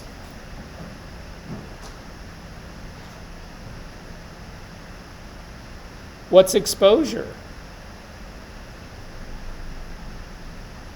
So exposure deals with the entire tonal range, and it lifts the entire tonal range or drops the entire tonal range. So everything.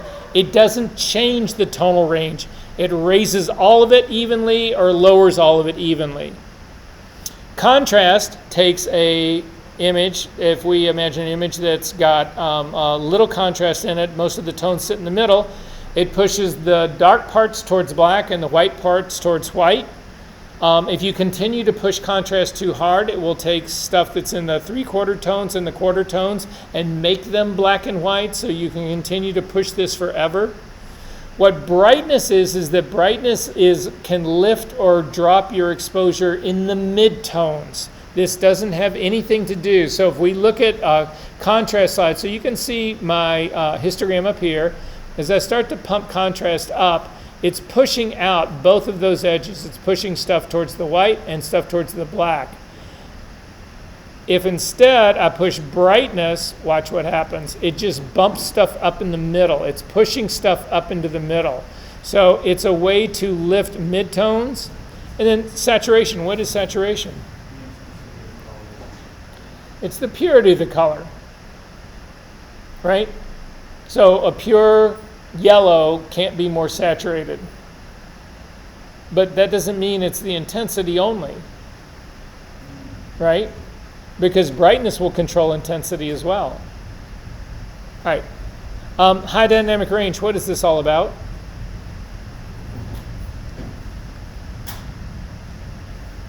Do you feel like this is blown out?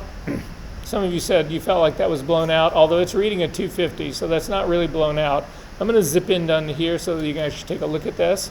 A little motion in there. But this is what high dynamic range does, is actually if we start to crank this up, it will blow out my highlights more. But if I start to pull this down, it recovers my highlights. So this is all highlight recovery, which is the same exact thing that exists in Photoshop. This is shadows, our shadow recovery. And then whites and blacks are the very same thing. I can take, these are only impacting my white points. So I can push my white point up considerably. That's very different. And pull my white point down. And the same thing with blacks. What's clarity?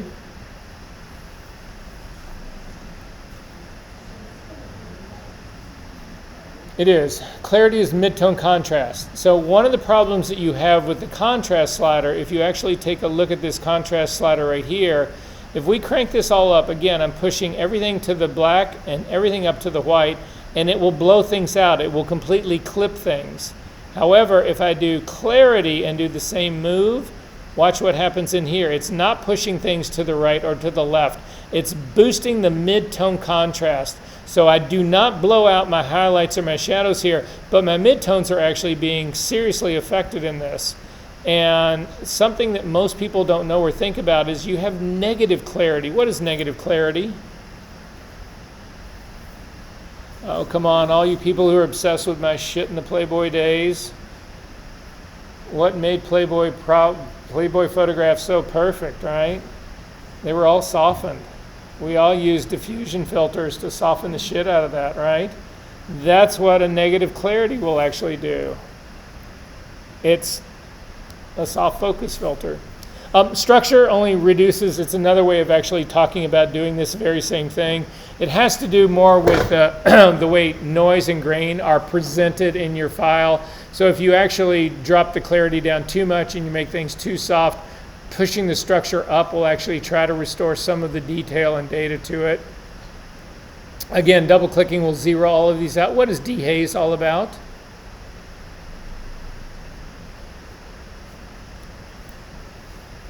Well, what does it sound like?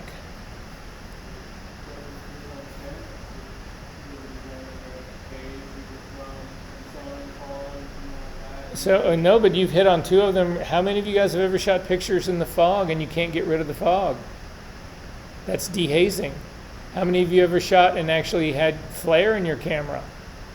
That's also needs to be dehazed. So these are not clarity sliders. These are not contrast.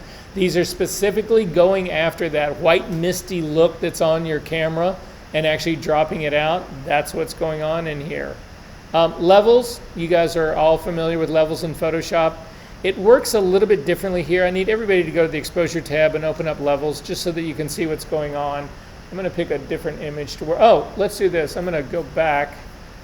Let's pick an image we can all work on.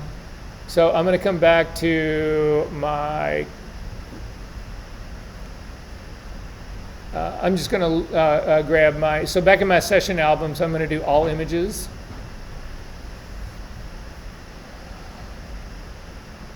Or not. I'm going to hold down my control key and navigate to the Finder. Actually, not in the Finder. I want to do it in the library. Sorry. Control key, show me this in the library. So the library is here under System Folders. So it'll be right down here. Just scroll down. You'll find it. It's sitting right here. I want to make my capture folder the parent again, the capture folder, so that I can see all those other files, not the stuff that I just shot, but the other stuff in here. So I'm going to hold down the capture folder here. Hold down the control key, click and say set as my capture folder, and then up at the very top this will give me my entire capture folder, and I can go in here and I can look, and what I'm going to look for is one of these files that is sitting outside, something like this one right here. And then I'm going to go back into my exposure. And so here, what's basically happening here to control the levels in here, it works a little bit different than it does in Photoshop. So in levels right here, it's these point controls. These are mapping controls. And so what you can see here, if I click on this bottom one and I start to drag it forward in this direction, what I'm saying is that at this point right here, I drug it up to a 32. I'm saying I want everything that is a level of 32 to 0 to actually go to black. This is now my 0. This is my black point. And you can see all this stuff in the background is actually taking it to black. If I pull this back in the opposite direction, then again, I go from 0 to 0. So this would be normal black point mapping. If I grab the top part and shift it up, this is just the opposite now. Now what I'm saying is that I want everything that in the image was at a 0, I want this cranked up to a level of 47. So 47 is a dark gray, you can see, but it's opening up my shadows in here. If you click and drag this back down, that would be how you deal with shadows. Highlights work the very same way. If I click and drag this back, I'm saying everything that's a 211 or greater, I want to be white. If I click and pull this back and drag the top back down and say, okay, everything now at 217, I actually want that mapped at white. So this will, I'm sorry, everything that's at a 255, I'm remapping it to a 217 in my image. And you can see I've pulled in a whole lot more detail here in my white part compared to where I was here in the beginning, where it's actually more blown out. Then at the bottom, you can actually change this. This again would be the brightness of your midtones. This is a brightness contrast move here, and you can change these completely. However, you can't change the output. If you come up here to the top and click, you cannot move this. The midpoint will always be the midpoint. You can do this for an RGB, but you can also do it for separate channels for red, green, and blue. All of those exist separately. So this is quite a bit like the way it's run in Photoshop, except instead of having output underneath this, you've actually got output that's sitting at the top, and the input is normal. It's the same way it's always done. In terms of curves, if we click on curves, it's the same trick. It works pretty much the same way it does in Photoshop as well. However, they do different versions of this. So in this, you can start out with an RGB version, which if you think about it, should basically be all of the colors at the same time.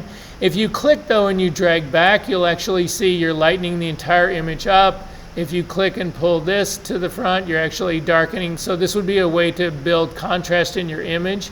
But when you look at what happens here, so I'm doing contrast in my image, but look at what happened to the color in this. I've saturated an enormous amount of this color. I've saturated the red and the yellow that's in her face. So that's not the best contrast move for me. If you guys do a lot of contrast work in Photoshop, you know that this happens in Photoshop. But in Photoshop, you can change the blending mode to only do luminosity. In Capture One here, you do the same thing, except instead of doing the contrast move in RGB, you change it to Luma, and now you do the same control here. And now when you push this, you'll actually get a contrast shift, but you get no pump and saturation. Look at that. That's got none of the pumped up reds or saturated yellows that we actually had before in here. These are now perfectly the same.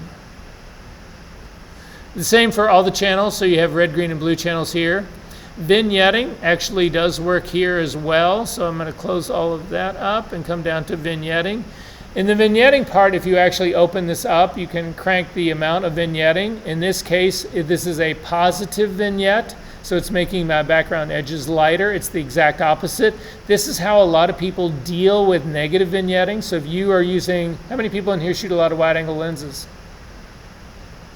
Wide-angle lenses are really prone to vignetting, really prone to it. So this is a way to combat it. You can come in here and actually do a negative vignette and balance the two out. If you want to get moodier, this is a way to actually change it, and you can come down and do the vignette. You have different kinds of vignette. If you double click on any of these adjustment sliders, they zero out. You do have different types of vignette. This is an elliptical, and they say on crop.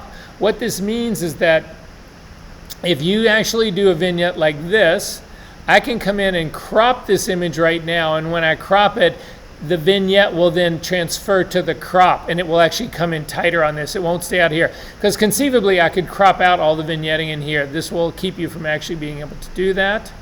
You can do the same thing with a circular one on crop, and then you can do just a circular vignette as well. So this just changes the shape of your vignette. If you're doing vignetting, I think that there's better ways of doing this, so this isn't really where I would do it, but it's a great thing to sort of see for an art director to say, hey, look, you can just do the vignetting in post. You don't need to try and do it in the lighting. Does that make sense what's going on here on this one? Yes. I have what? Yeah, I do. We're not doing color editing right now because it's a day all on its own that we get to later in the semester. You don't want to tackle color right now. I'm sorry, what? Because Camera Raw don't have this. Actually, the Camera Raw does. They've stolen some of this. They don't do the same color correction the way it's done here, but they've stolen this. Have you worked with the gradient tool in Camera Raw? Yeah, but they don't have that specific need for seasoning or Right. Like I say, we're going to do color in Capture One here. We're spending an entire day doing color, so we'll get to that when we get to that point. I'm going to come over here to the next one, navigation here. In terms of the navigator, I don't know anybody who uses this. Basically, if you do this, hover over any image in your file, hold down the space bar and double click. It'll zoom you into that area. Then if you continue holding the space bar down, you'll get the hand and you can move around. If you double click, you'll zip back out again. Everybody I know handles it that way. Nobody I know uses this navigator tool. We will look at layers later on when we get into color. In terms of the focus part right here, if you open up this focus part, again, this is one that I typically add to the camera because I like to work with focus in camera right here. So I'm going to come back to my camera one, hold down the control key, click on the flyout menu and say I want to add a tool and I want to add focus here. That brings my focus panel right here, and then typically I will drag my focus panel. I've just grabbed the very top of that and the top of the window of the tool part, drug it out, and then you can make this thing larger. And then you use the little magnifying glass down here at the bottom to click on the face. So now as a digital tech, I can watch for focus. You're always looking. How do you know if an image is in focus that has a person in it? The eyes, right? If the eyes are sharp, the image is sharp. If the eyes are soft, the image is soft. What happens if the eyes are soft, but I'm shooting fashion, but the clothes are tack sharp? Is the image sharp? Nope. So you're always continually staying on the eyes for this. So this little magnifying glass is just a great tool because you can, if the person's moving around in the image, you can just keep hitting this. And you'll see it just keep hitting this thing, and it'll keep going back to the eyes. So this is a great way to work, and it's the way most people I know actually do work. If you want to anchor this back into your stack over here, you just come over and drop it back into the stack, and you're good to go here.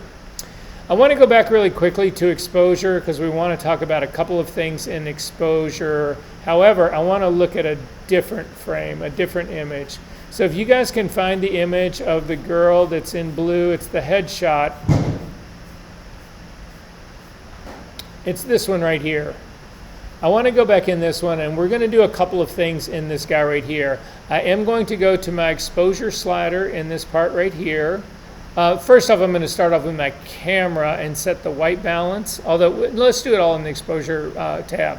So the exposure tab is supposed to look like a histogram.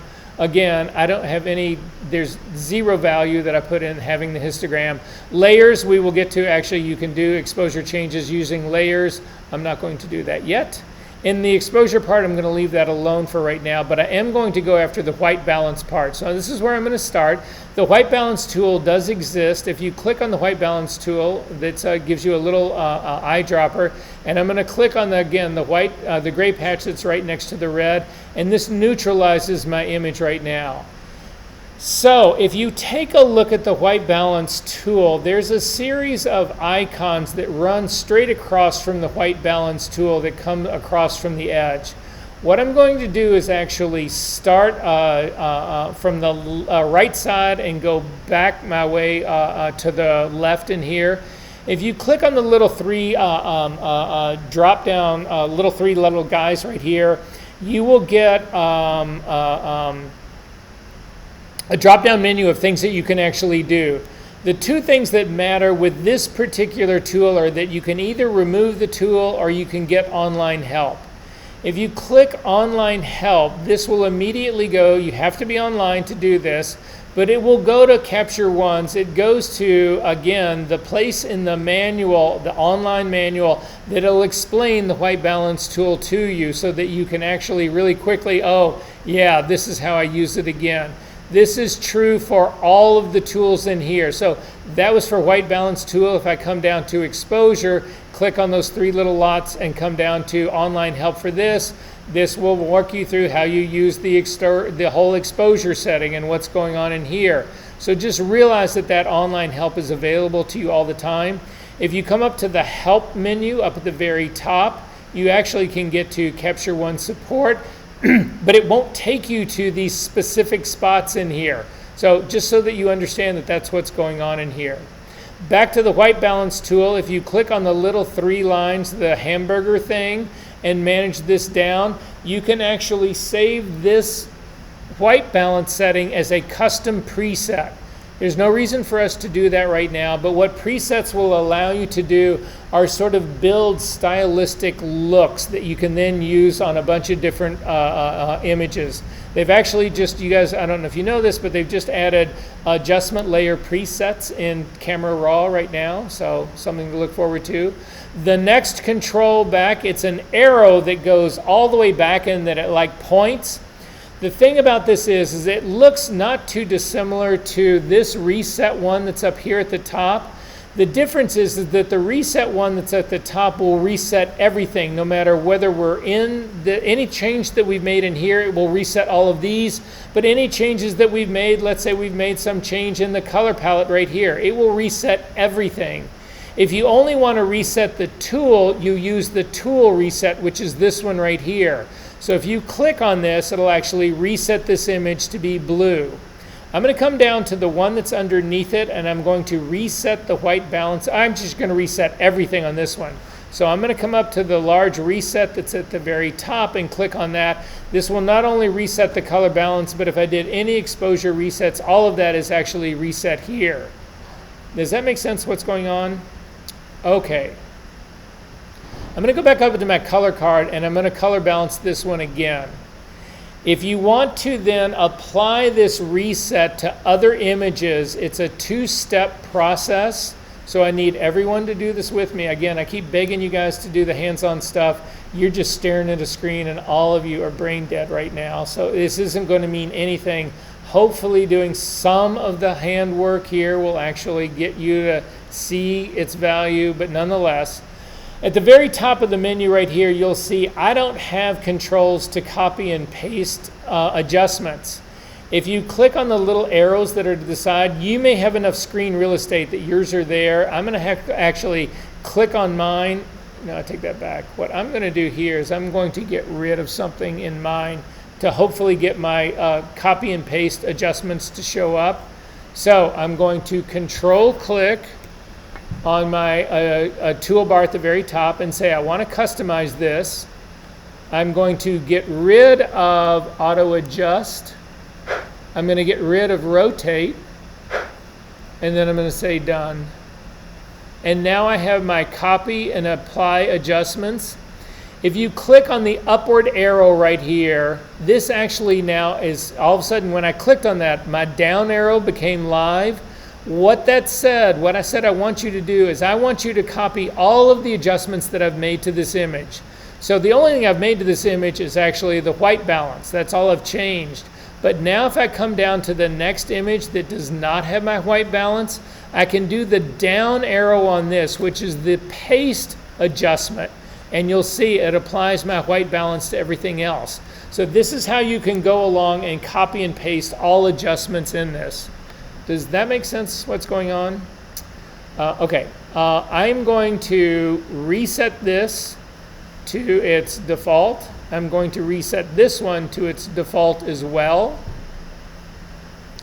There is another adjustment saying, you see this double-headed arrow that's right here, that's in this group as we're going across, that double-headed arrow. The first thing I'm going to do is select both of these images. So I'm going to hold down my command key so that both of these are selected. The primary one has got the heavier border around it. So that's what's going to impact this guy right here. I am going to go ahead again and do my white balance. But instead of doing the copy arrow and the paste arrow, all you need to do is hit this double-headed arrow right here. This puts those moves into one possible thing. When you click on it, it will offer you to do any adjustments, other adjustments that you've made. I've only done white balance, so I'm going to go ahead and say apply, and this is just a shortcut to doing it all at once. If you come up to your control toolbar up at the very top, hold down your command key or right click this and come down to customize toolbar. You can actually bring that universal behavior up to the top by grabbing this guy right here and dragging it up. Most people put this right before their copy and paste and then say done. And now you've got that in general right here. So again, I'm going to go back and reset this. So I need everybody to reset their adjustments. It's going to reset them both. However, I'm going to do a couple of changes on here. So I'm going to go ahead and select them both again. I'm going to go to my white balance tool, and I'm actually going to change the white balance on this one. But I'm also going to change my exposure. I'm going to drop my exposure down a full stop just so that you can see it makes it much, much darker here. Then I'm going to come up to this double-headed arrow right here, and I'm going to click on this, and it opens up this screen and it says, okay, well, these are the changes that you've made. You changed the color by doing a white balance, but you also did an exposure change right here. Now when I say apply to this, it's going to do both of them. It's going to do my white balance as well as my exposure shift. I'm going to hit Command Z to undo that. And instead, I'm going to go back to copy and apply again. With this thing now opened up, you can say, well, I only want you to do white balance. I don't want you to do exposure. Uncheck exposure and say apply. And this will then only do your white balance. Is this making sense to everyone, what's going on here? Questions about this? Yes. How did I get the double one up here? All right, so we'll go back. I'm going to reset both of these. So this is uncorrected right now, right? So old school, if you're only doing this and you want to just do, I'm going to actually do an adjustment right here. So that was a white balance adjustment, right? Then to copy that, you click on the up arrow. And when you click on the up arrow, this is now the white balance has been copied to this. If I now pick my other image, I do the down arrow as an apply or as a paste, and it will actually change that as well. If I hit Command Z to undo that, Command Option Z, no, it's not going to get me back. So I'm going to go back here to reset everybody. So on this one right here, again, if I have both of these images selected and I do a white balance correction here and I do the double-headed arrow, what it knows is, okay, you want to copy what? And well, the only thing I've got is the white balance. That's the only thing I've changed on this. So then I just hit apply and it applies it. So there's no it's not two steps, it's just a single step. Make sense?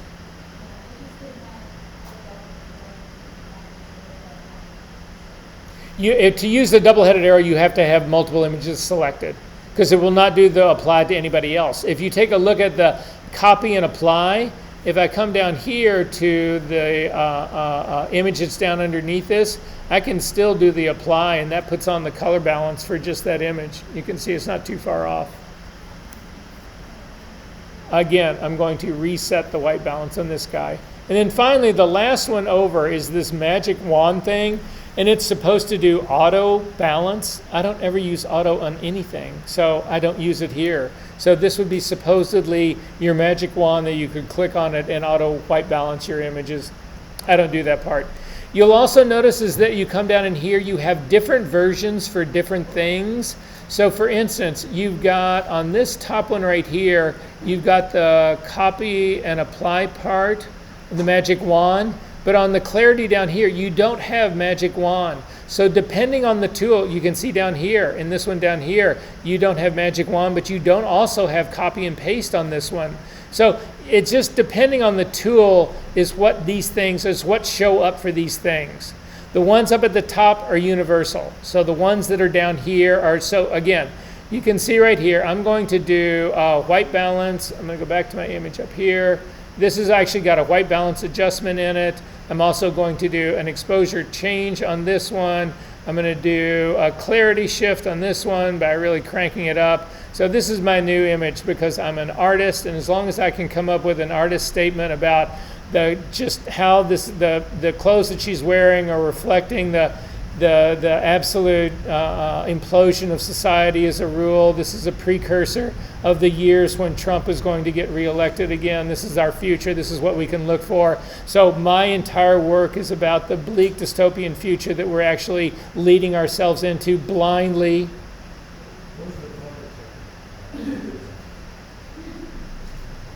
Normalcy. But at any rate, you can see I've made several shifts in all of this.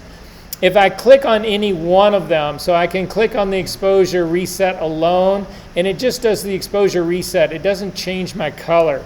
If I hit Command Z to bring that back again, if I hit all the ones at the very top, this is universal reset. So it resets everything. It's exposure, anything, even anything that I had done, say, here in color, it resets everything in here. So that's what the guy up at the top is about. If you only want to reset individual tools, then you use the individual tool reset. Again, the reset, if I do exposure, we'll pull that way down. If I click on just the reset here, it resets exposure only, not the white balance. The white balance is still in effect. Questions about any of this? Yes?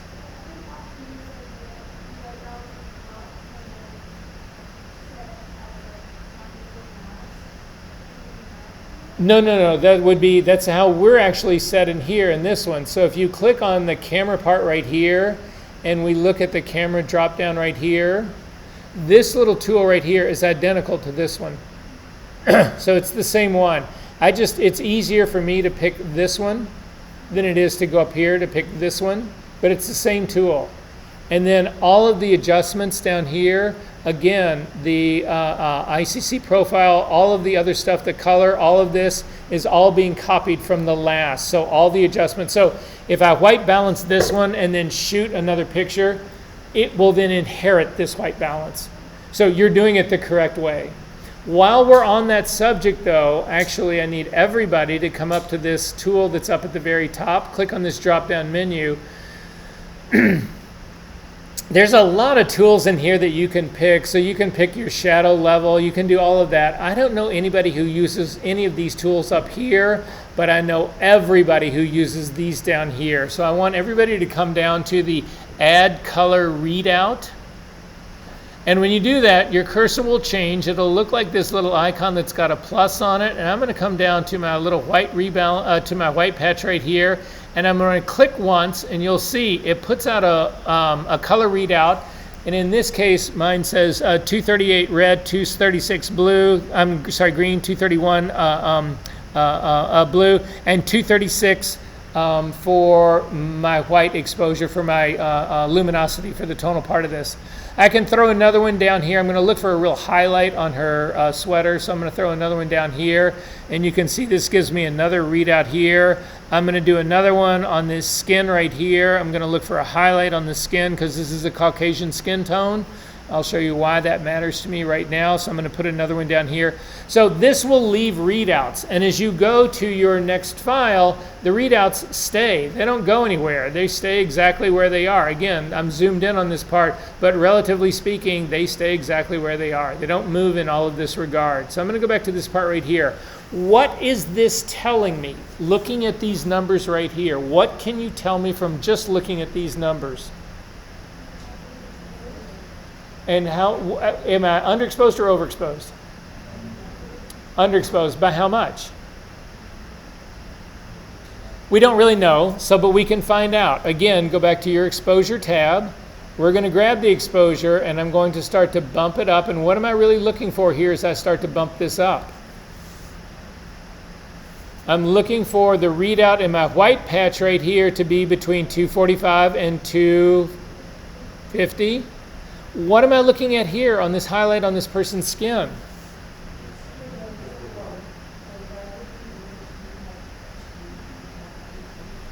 Bingo, Paige, you nailed it right on the head. So this is just a quick alternate check you use in addition to the white patch. If you can find a very bright highlight area of Caucasian skin, and guys, I'm not being a racist here, it's just, it doesn't work on any other skin tones. Because there's too much variation in other skin tones. So for instance, African American, you can have extremely light color, medium, extremely dark color. There's no way to get this to be that equivalent. There's a consistency enough, not to say that you can take Caucasian skin tone that's incredibly sunburned, this doesn't work. You can take one that's somebody's got an incredibly deep tan, it doesn't work. You can take, there's all sorts of things that do not work in this, but if you happen to have this available to you, take a look at mine right now. I'm reading the red value of a highlight on Caucasian skin, and the target in the red channel only should be between 225 and 245. This is strictly a confirmation that my exposure for the white patch is correct. And so I'm getting a 247 in the white patch. That tells me my exposure is correct. I'm also got a 238 in my red channel of the highlight on Caucasian skin, and that's right in the middle of my range. And so this is telling me this is what the proper exposure should be. I've also put down a readout for the sweater on this, because there are times where you will have something that here, I'm looking at all of you guys right here, there's nobody in here, but I will say this. You can have white t-shirts, you can have white dress shirts, that kind of stuff, that actually are a brighter white than the white patch on the color card. If that happens and you are shooting that shirt's supposed to be a part of your image, the shirt then becomes your white point, not the white point on the card. Does that make sense? So this all matters, right? So, really quickly, I need everybody to go up to the Capture One menu. We're almost done here, guys, because I got to give everybody time to break down. Last thing that we'll get to right here. Come up to your Capture One menu. We may have talked about this already. Come down to Preferences. And in Preferences, the most important preference I believe to set is Exposure. So if you click on the exposure setting right here, you should, if it's defaulted the way it should be, I'm going to set this back to its defaults. This is the way Capture One ships. So what it's shipping for, it's saying, I'm going to show you an exposure warning of anything that hits 255. This doesn't really help me. What I want to know in here is I'm going to set this down to 250 because this will then, I will be able to look at this and say, well, anything that gets flagged in red will have no detail in it. It will be page white. Again, if I need detail in it, it's got to be in that 245 to 250 range. I'm also going to enable my shadow warning. Anything that's reading shadow 0 is just going to be black. If I care about shadow detail, I'm going to crank this up to a 15. This is my standard that I actually use for my exposure warning. I'm going to close this up right now, and then I'm going to click on this exposure warning, the thing that looks like a little caution thing with a exclamation point in the middle. If you click on this, this will actually show you your warnings, and you can see as I start to move in on this, you can see that I'm getting a little bit of red that's on this highlight right in here, but not too bad. I am getting definitely this is blocking up. If again I hover over this, this is giving me in the 11s here. So this is actually would be black in a print for me. Part of the shadow is coming from the hand here though, so I would actually want to check it here as well. So I'm going to check the next one down. And again, if I use my exposure warning on this, I'm not getting any highlight warning in here. Nothing is actually blowing out in here. Whereas if I go back to this one, again, I'm getting both of those just slightly. If I push my exposure on this, so I've got my exposure still set. If I push my exposure on this to, say, a stop, you can see this is now all blowing out. So all of this, if I turn the warning off, you can see there's no detail left in this anymore. This has all gone to page white, all of this part around it. You'll see that there's parts of it that, little parts in here that are not page white. But anyway, does that make sense what this whole warning is up here? The exposure shadow warning? Okay. Again, part of that came because I actually had amped this up so much. But I would say going back to what I had here before, this needs a half a stop exposure. So I'm either going to do this in software, or better yet, I would do it on my camera. I would simply open up my camera so that this is actually reading correctly, and then use the exposure warning here to make sure I was not blowing anything out. Does this make sense to everyone what's going on here? There's another warning in here, not a warning, but another thing that you can actually look at. I'm going to turn off my exposure warning, and I don't necessarily see it up here, but I've screwed with my background, the stuff that I've got up here quite a bit. So if you want to reset your toolbar at the top, hold down your control key, click on this, come down to customize toolbar, and at the bottom of this you've got a full toolbar set. Simply grab the toolbar set, drag it up to the top, and let go. This will then reset everything to its its defaults.